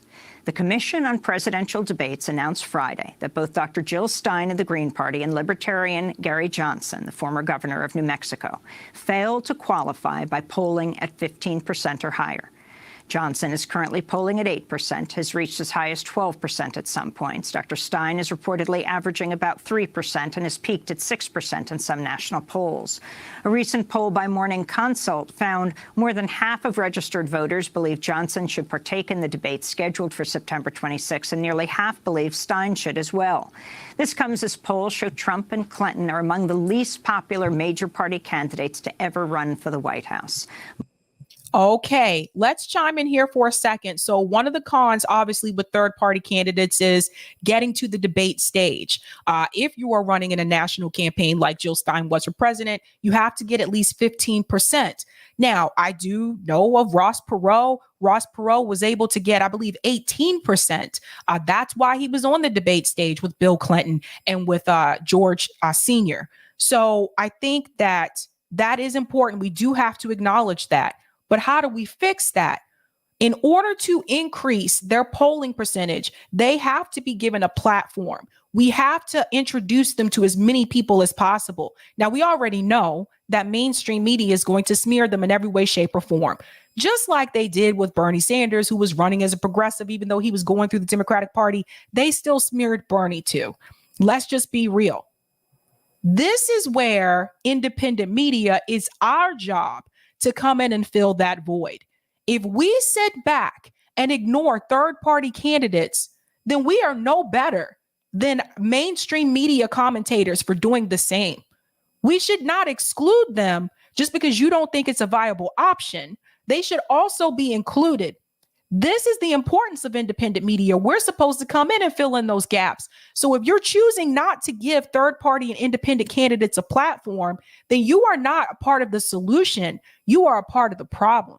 And I want to be very clear about that. Let's go on.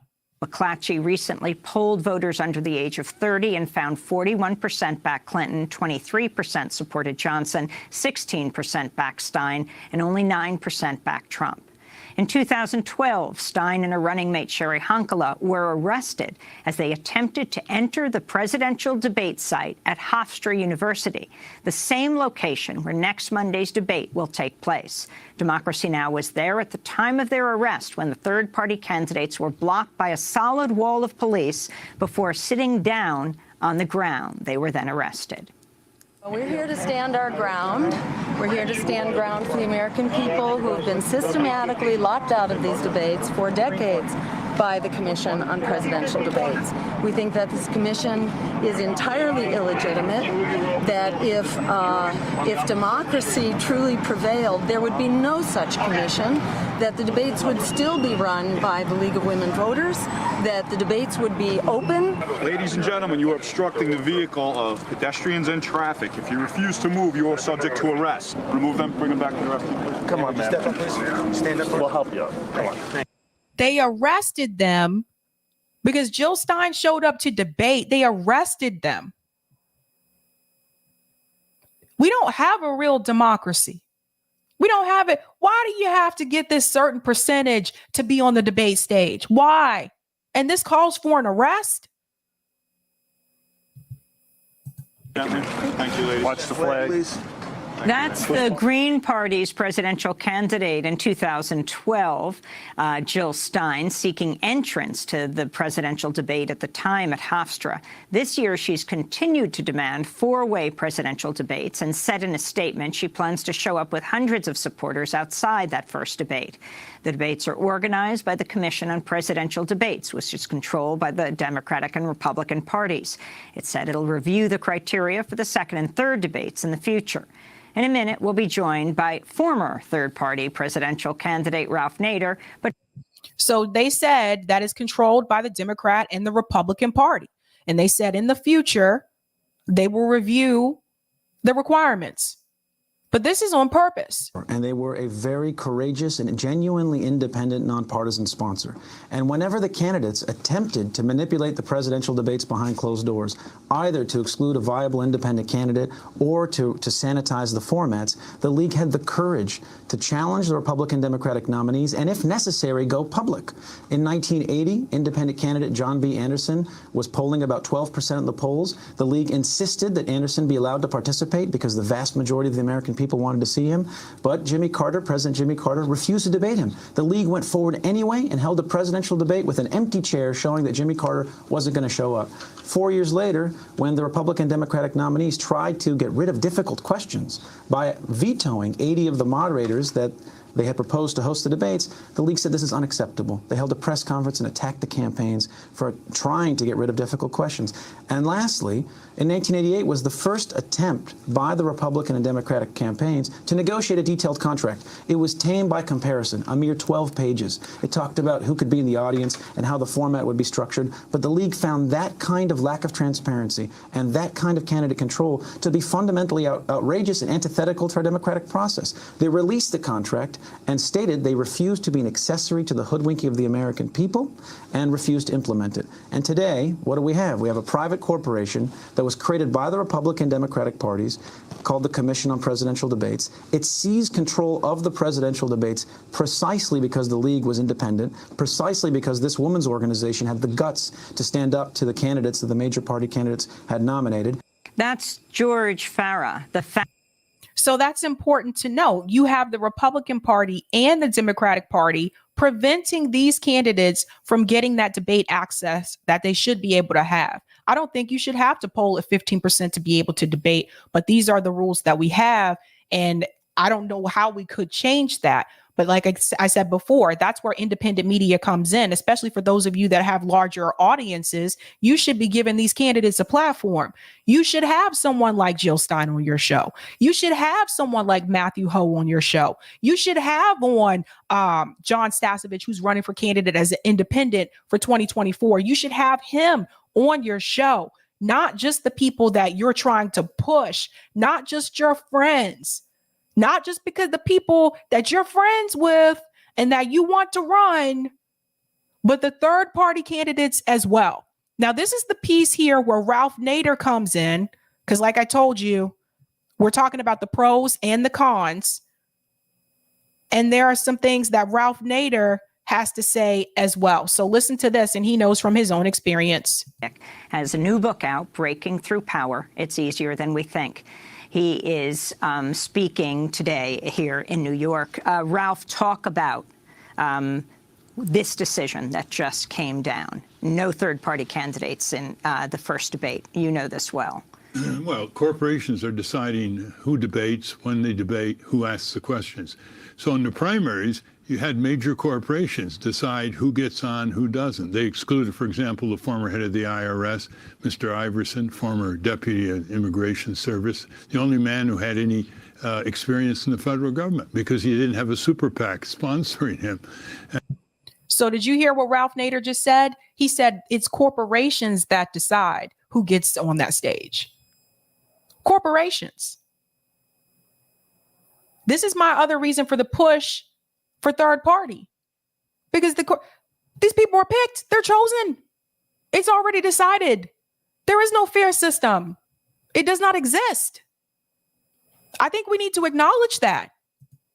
And you can see what they did with Dennis Kucinich in 2012. Now we have the Super Bowl of debates, and we have another corporation which is funded by other corporations like Anheuser-Busch, Ford Motor Company, AT&T. They have these hospitality suites at the debate location. And this is controlled by the two-party tyranny that doesn't want any competition, doesn't want voices that represent majoritarian directions in this country, like living wage, full Medicare for all, crack down on corporate crime, pulling back on empire, civil liberties advance instead of the Patriot Act. All of these are represented by our third parties, which cannot reach tens of millions of people. You see, it's basically a terminal exclusion, because you can go and speak to the biggest crowds of all. I filled Madison Square Garden, the Boston Garden, the Target Center. I reached less than 2% of the people I could have reached had I been on one debate. And the polls again and again showed that a majority of the people want more people on that stage. They don't just want the Republican and Democratic Party going through basically parallel news conferences. They're not really debates. You heard that? This is something I think that we should talk about as well. You had someone like Ralph Nader. He filled Madison Square Garden. Some comedians can't do that. Did mainstream media cover it? Did they cover it the way they would have covered Hillary Clinton running for president? Nah, not at all. That's why it is on independent media to do the work. That's why it's on independent media to do that coverage. Now, there's more. So I mentioned one of the cons is that you have to have the 15% to get onto the debate stage. But again, that is if you're focusing on the national races. So the question comes in about Bernie Sanders. You have someone like Bernie Sanders who ran through the Democratic Party, but he's a registered, independent per se. And he was running on these progressive policies. But at the end, when he realized he wasn't going to win, he turns around and tells you to vote for his opponent, who is corporate, who is establishment, which were the same people that he was telling you to fight back against. Now he's telling you to go ahead and vote for them because you might end up with Trump. So you got Trump, you got Biden. They're both corporate. They're both corporate people. They're both corporate candidates. Does everybody see that the problem here? If the point of Bernie Sanders is going to be to tell you to go ahead and vote for the corporate Democrat that he loses to, and if he runs again, he will lose. The DNC is not going to let him win. I want to be very clear about that.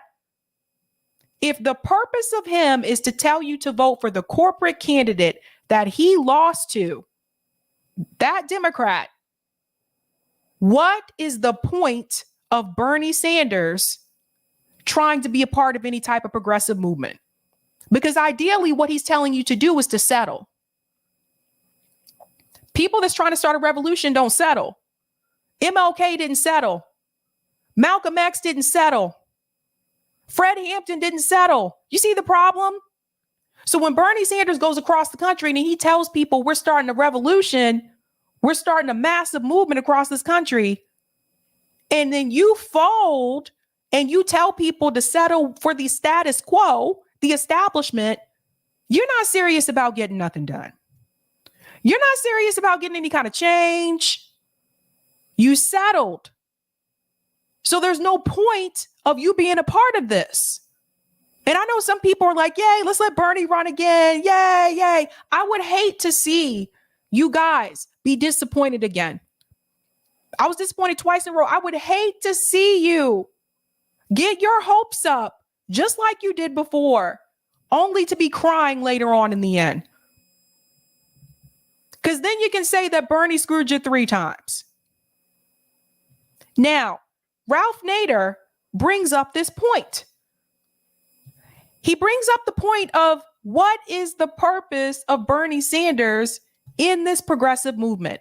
Let's hear what Ralph had to say about that. This is Democracy Now!, democracynow.org, The War and Peace Report. I'm Amy Goodman. Our guest for the hour is Ralph Nader, consumer advocate, 4-time presidential candidate. In July, former Democratic presidential candidate Bernie Sanders formally endorsed Hillary Clinton. He's consistently argued against voting for a third-party candidate. In an interview with the Washington Post last week, Sanders said, quote, "This is not the time for a protest vote in terms of a presidential campaign. I ran as a third-party candidate," he said. "I'm the longest-serving independent in the history of the United States Congress." He said, "I know more about third-party politics than anyone else in Congress." In an interview with MSNBC's Chris Hayes, Senator Sanders explained his opposition to a protest vote. All right. You disagree with Hillary Clinton on this or that. You may not like her on every respect, but look at the real issues that impact your lives, your children's lives, the future of this country. And look at the real issues that impact your lives and your children's lives and the future of this country. And he's talking about in reference to people that supported him and may not have wanted to support Hillary Clinton. How was Hillary Clinton going to help improve the issues of working class people when she wouldn't even go to the coal miner towns to talk to people there, when she wouldn't even campaign in the Rust Belt, which NAFTA decimated people in the Rust Belt? How was she going to speak to the issues and help improve the issues of working class people when she wasn't even willing to go talk to them? You see, this is the part where Bernie tells you, go vote for Hillary, which he had already planned on doing, by the way. When I interviewed Jesse Ventura, he explained this. At the beginning of Bernie's campaign, he had already told him that he would not start third-party independent. He would be supporting Hillary Clinton. And I wish I had known that, because if I had known that, I would have not given money to Bernie Sanders. Not one dime. Let's go back in. you will end up concluding that right now is not the time to be supporting a protest vote. Right now, we have to make sure that Trump does not become president. That is Senator Sanders. Ralph Nader, your response. Well, it is a time for Senator Sanders to mobilize as he can. All his supporters around the country with mass rallies to put the heat on both candidates. Is anything wrong with that? He should have a mass rally in the mall and then spread it all over the country. So you have civic pressure, citizen pressure coming in on all the candidates to further the just pathways of our society. Why doesn't he do that? Because, you know, Bernie Sanders hasn't returned a call from me in 18 years. He didn't call Ralph back. Do you hear this? If this doesn't tell you who Bernie Sanders really is politically, and I'm not talking about him, I want to be clear here. I'm not talking about Bernie Sanders as a person. I'm talking about Bernie Sanders as a politician. And I think there's a difference. So pay attention to what Ralph Nader says here. Supporters around the country with mass rallies to put the heat on both candidates. Is anything wrong with that? He should have a mass rally in the mall and then spread it all over the country. So you have civic pressure, citizen pressure coming in on all the candidates to further the just pathways of our society. Why doesn't he do that? Because why doesn't he do that? Why doesn't he do that? What is Bernie Sanders afraid of? Didn't he tell us in 2020 if he lost, he'll be outside with his movement and his people? No, we were outside. You were inside. You were inside with Joe. Because, you know, Bernie Sanders hasn't returned a call from me in 18 years. He's a lone ranger. He doesn't like to be pushed into more progressive action than he is willing to adhere to. As a result, millions of his voters now are in disarray. They don't know where to go. They're cynical. Some will go Democrat. Some will support Libertarian, Green. Some will stay home. And so this huge, wonderful effort that he launched is now aborted. It's dissipating. So it isn't a matter of either or. It's a matter of him cutting out from the accolades to Hillary, which he doesn't like to do. He doesn't like to be a robot or run around the country that way, and mobilize the citizenry, which will transcend the election and start something effective after the election. Well, well, well. This piece right here, I think, is very telling. He's a lone ranger. He doesn't like to be pushed into more progressive action than he is willing to adhere to. As a result, millions of his voters now are in disarray. They don't know where to go. They're cynical. Some will go Democrat. Some will support Libertarian, Green. Many people just pieced out, and I'm one of them. Like, you went across the country trying to start this movement, and then you say, just go ahead and vote for the corporate Democrat. Nah. That's another con, by the way, against the progressive Democrat strategy. Doing that justice. That's another con of running as a progressive through the Democratic Party. Because at the end of the day, they're going to tell you to vote for the corporate corrupt Democrat, which they're supposed to be fighting against. They say all those things are in their campaign. And then at the end, they tell you, yeah, go ahead and vote for the status quo corrupt son of a bitch. That's what they do. That's another con towards that strategy. Some will stay home. And so this huge, wonderful effort that he launched is now aborted. It's dissipating. So it isn't a matter of either or. It's a matter of him cutting out from the accolades to Hillary, which he doesn't like to do. He doesn't like to be a robot or run around the country that way, and mobilize the citizenry, which will transcend the election and start something effective after the election. That's right. And that wasn't done. Now, we talked about one of the cons for third parties is the fact that, yes, you do have to deal with the debate scenario. Again, on the national level, we're talking about mainly the national level. You have to deal with the debate scenario. That's an issue. You do have to deal with the fact that you're not on the ballot in every state. I get that. But then you look at someone like Jill Stein, who was on the ballot in over 40 states in this country. So it can be done. And the problem that you really need to recognize here is this. When people say that third parties aren't viable, why are they not considered viable on the national level? And that's because people are telling you to continue to vote for Democrats and Republicans. You have independent media outlets that are ignoring third party candidates and ignoring independent candidates. That's also part of the problem. So I will say this again. When you look at both strategies, Justice Democrat strategy, progressives going through the Democratic Party, you look at third party and you look at third party / independent, I would rather go for the third party independent route because we have already seen what the Democratic Party, how corrupt they can be towards the progressive politicians, the ones that get in. We've already seen that the Democratic Party is going to control those politicians. They're not going to go in and flip the Democratic Party. The Democratic Party is going to flip them. 2, the corporate money aspect.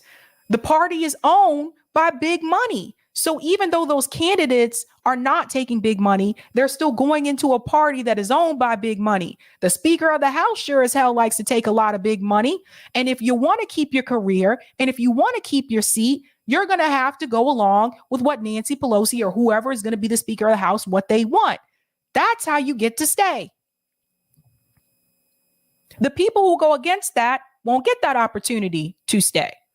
The other thing I would like to point to as well with the Justice Democrat strategy, what have they done for us? What have they done? We just saw this on Twitter earlier today. Rome is going to Jackson, Mississippi to give people water. What's the squad doing? What are they doing? Are they out there mobilizing the people? No, they're too busy doing Vogue covers. So how are they actually helping us? What are they doing for the people? Because I don't see much happening. So that's a big part of the problem as well. Now, there's one more piece I want to show. Told you we were going to do deep dive into this tonight. I told you it was going to be a deep dive. There's one more piece I'd like to show, and that's in reference to third parties and local politics, which I think that's where third party and independent candidates have done the best. So let me go ahead and grab that. And that's on my thing too. I don't know why I put that there. I'm talking to you guys, but I didn't mean to. So we're going to go to this video on bad faith, and we're going to go to the part, because there's one part that I talked about in the beginning where we go into local politics. And I do want to cover that part. So let me go ahead and show that. This piece is also important for people to know, because if you still, are passionate about electoral politics, and that's the avenue that you want to focus on, okay, then I think you need to understand that locally is going to be your best option to get things done faster from what I've seen. And let me go ahead and play. I think it starts here. Is there captions? Okay, yeah. That's the part about going into DC. And then, okay, general strike. Okay, yeah. This part right here. It moved. Why did that happen? Okay. Joe Biden respond quickly to the railroad workers, but you need to have a list of demands. So if you look at some of those policies that Bernie Sanders had, I think all of those should be included in the demands, not just higher pay, but give everybody health care, give everybody paid child care, give people paid sick leave, which one of the things that they were fighting for was just having paid sick leave. Those kind of things need to be added as a list of demands. And I think that can work faster. So all of us are frustrated about climate change. That's not going to work quickly through the Democratic Party. They'll pass like weak climate legislation, and at the same time, they're still doing fracking. They're still getting around that bill that was just passed. I just saw this with the state of Maryland. They're already working with oil refineries in West Virginia, where that's Joe Manchin's territory. So of course, he's going to go along with that. So I think for people who want to just do that inside strategy, I think they're going to have to focus on getting money out of politics. As long as the corporate money is there, it's going to be corrupt, and they're going to serve corporate interests, not the interests of the people. The other avenue that they could do is they need to direct their focus more on local politics. Some of these policies that Bernie Sanders had on his platform, we've already implemented here in states like Massachusetts or in CJ state like California. We already have paid family leave in Massachusetts for everybody. We passed the right for 15 years ago, and they've already passed the workers' rights in the sense that you don't have to disclose your salary when you're looking for a job. So a lot more can be done on the local level electorally than on the national level. So if you want to fight for those issues on the national level, I think the best way to do it is a general strike. And I think you need to focus more so on third party and independent candidates to really disrupt that duopoly. Okay, the local level. You heard about some of the things we already passed here in Massachusetts, and it's not just my state. On the local level, we're able to pass things a lot faster. This is what people need to understand. You don't have to necessarily just be a ballot initiative state. When it came to legalizing gay marriage, that was not something we actually voted on in Massachusetts. That pressure came from the activist group GLAAD, who sued the Superior Court in Massachusetts because the Superior Court in Massachusetts would not grant marriage licenses to, I think it was about 7 couples. So that activist group sued the Superior Court and put pressure on the Superior Court. And that is what made the push for them to legalize gay marriage in Massachusetts. That did not happen from DC. That did not happen from a politician here. That happened from the activist group. That's one example. We legalized marijuana. We have paid family leave for everybody in Massachusetts. That was started the beginning of this year or last year, I think. I think it was last year. We have that here. Some of these policies that Bernie Sanders and the Justice Democrats are fighting for, we've already passed on the local level, you guys. And you can do it too. This is what I want you guys to understand. Look, states are doing this all across the country. They're like, we're going to start this. South Dakota they're supposed to have this on the ballot in November to expand Medicaid in South Dakota. So if you're not a BI state, you can still do blah, blah, blah, blah. Do some things through state legislation or through activist groups putting that pressure on the state legislators. You have a better chance of speaking to your mayor. You have a better chance of speaking to your governor. I have zero chance speaking to the president of the United States. I have zero chance speaking to the members of the squad. I don't have those chances to talk to the people in DC, but I have opportunities to talk to politicians here on the local level. And if you want to look at the case for third parties on the local level, they've actually done pretty well. The problem is when people talk about them, they talk about them from a national perspective. They ignore the local races, and local politics is just as important, if not sometimes more important than national politics. People put so much focus onto the national level that they have legislators in their state making moves and taking names and passing laws, and they don't even know about it until it happens. Laws that could affect you. So you have to wake up and pay attention to local politics. This is where you are going to get the most gain, and this is where it's going to be done the fastest, is through the states. Now, the exception to that is obviously going to be something like Medicare for all. Obviously, that is taking a lot of work. There is an initiative put forward for that as well in Massachusetts.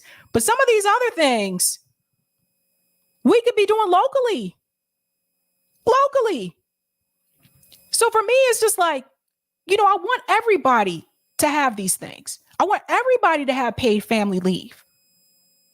I want everyone to be able to have, marijuana legalization. That should be legal all over the country.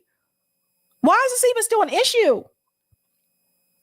What I'm trying to tell you is that the greatest power I think you're going to have electorally through the hands of the people is going to be on the local level. That's where you have the most say, and that's where you get the most gains. Eric, I think I'm going to take just a quick break before we go into call in. I know I got some comments and some super chats also that I haven't read yet, but I'll be right back. All right. How's everybody doing? What do we got? Tuesday night.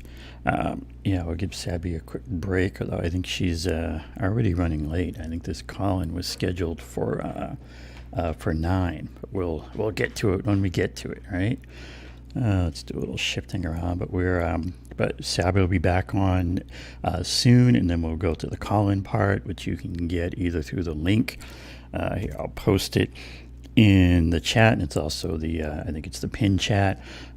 You can hit the link, or you can run the call-in app in your browser. Let's see what we got for some of these chats that came through here. We got this one from Mr. Justin B. Thank you for this very generous super chat. True leftist candidates do not win Dem Party primaries, so there is no chance they can win the election. On the other hand, running as a Green or Independent gives a chance to run in the general election and win. Yeah, I mean, I agree with that, and I also think one of the good things about things, much as it's not great to have things be so messed up and people suffering and all this, it does give real opportunities for third party and independent candidates, because obviously people are not happy and they're ready for something different. Let's see. We had this one from Soldenark. Sorry, I'm not pronouncing that right. You and Sabby should reach out to Dennis Kucinich about his book and his analysis of fighting a duopoly that gerrymandered him to lose Congress. And yes, thank you for that. Duly noted. We'll see if she can reach out to Mr. Kucinich. JB Font checked in with saying they did the same thing against progressives that they did with third parties, locked them out of positions of power. From Leroy, Justice Dems were also very okay with giving grassroots donations to corporate Dems. That's a huge problem. Yeah, I remember hearing about that when we found that AOC was just another money launderer who just shifted those grassroots donations out to other Democrats because they're on her team, right? Yeah, not on our team. From JB, he says it can only happen with us in indie media giving them a platform. If we don't think they're viable, then we can make them viable. We have a platform, and we need to use it. Wise words there from Mr. J.B. Font. And this from Frank Johnson. Thanks for the super chat. We went outside. Bernie said, nah. Yep, I feel that. He's referencing during the Democratic conventions. Oh, yeah, and then Rodrigo has chimed in as Sabs, come on. We got Juneteenth. Like, come on. From Colin, noted Cori Bush will be my rant on INN News tomorrow. So do check out Colin, see what he's got to say about Cori Bush. And thanks for this generous super chat, Justin B. Presidential debate stage criteria should be based on whether or not the candidate is able to win the election. In 2016, Jill Stein could have won 90% of the Electoral College votes. She should have been on the stage. Yeah, I definitely agree with that. And it's like you really just need to just have a reasonable criteria for things like debates, especially when you're on the early debates where you're going to have a lot of candidates. You could do multiple debates. These things aren't like impossible to solve. It's like, it's not some Rubik's Cube. How can we have so many candidates? I mean, they figure it out when they have a lot of candidates in the parties that they like. But suddenly when it comes to third-party candidates, all of a sudden it's, we just can't make it work. All right, let's see what we got happening over on the Finns. Whoop. All right, thanks for this tipped comment from Dave Burt, my man. Sabby Sabs. Jill Stein is based as fuck. You got it, Mr. Dave. And then we got from the one and only Roger Meadows. Yes, Sab, I can walk to Hofstra University from my house. I know exactly where that location is that they got arrested. Just talking about Jill Stein trying to get into the debate. Right at the main entrance. Free Jill Stein. Big salute for her bravery and her running mate who deserves not to be forgotten, even though I don't know her name, Roger. Okay, and then we got this other one from Roger. Thank you with this tip comment. Regardless, though, I'm still a party abolitionist because, like my man DG Daniels said weeks ago on a super chat, and yes, I framed it, parties help to maintain the status quo by partitioning to move people into separate teams. So the answer is not more parties, but independence from parties. And we got a hello DG from Roger. And that, I think, covers our chats and comments. And, all right. And Miss Sabby, I have one thing to show you that you have to see. I'm going to bring it up right. Copy it, paste. In reference to something earlier in the show. Come on. There we go. Go. I can has cheeseburger. So this was a famous meme. You don't remember this one? I remember. And this is the cat. I can has cheeseburger. Oh my God. We have one more thing to show before the call-in. If you guys haven't seen it, I'll be showing this until the event. That is the Julian Assange event this Saturday in DC. I will be there. I'm super pumped, super excited. I think that you guys, you know how I feel about Julian Assange. Obviously, he should be freed. I wish more people would speak out about this. I'm calling on you, Representative Ro Khanna. I'm calling on you, Pramila Jayapal. I'm calling on you, AOC. I'm calling on you, Rashida Tlaib. I'm calling on all you progressive Democrats who are in Congress to speak out and up against this and about this and to take a stand for once. You need to say something about it, and you're not. You're not. You're letting Republican politicians speak out against this, and you're supposed to be the progressive. So this event is taking place in DC. Let's go. And I'm going to show the event here. These are all the people who are going to be speaking this Saturday in DC.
All right. Let's do it. Let's do it this Saturday. Eric will be there with me as well. So we're going to try to stream this event that Saturday. We're going to try our best to do so. So I'm really pumped and excited about that. Please pass that on to as many people as possible. There will also be an event that same day in London surrounding Parliament. And I believe there's also going to be an event in Australia as well. So this is a global initiative here. If you're in DC and you can stop by. I'd love to see you. I'd love to hear from you. Thank you so much for the super chat, Janice. Fair vote and open the debate jointly sponsored third-party debates in 2020. We need to make sure they get more views than the DNC/GOP debates. 100% agree. Thank you so much for that, Janice. Mousted says a world without Julian is like a world without tigers and elephants. Frightening. I agree 100%. All right, guys, we are moving into the call-in segment of the show. Check me out over there. Tonight, we will be discussing the case for third parties. Ralph Nader explained pros and cons of third parties on Democracy Now! Ralph explains the heroism of Jill Stein and the cowardice of Bernie Sanders in reference to third parties.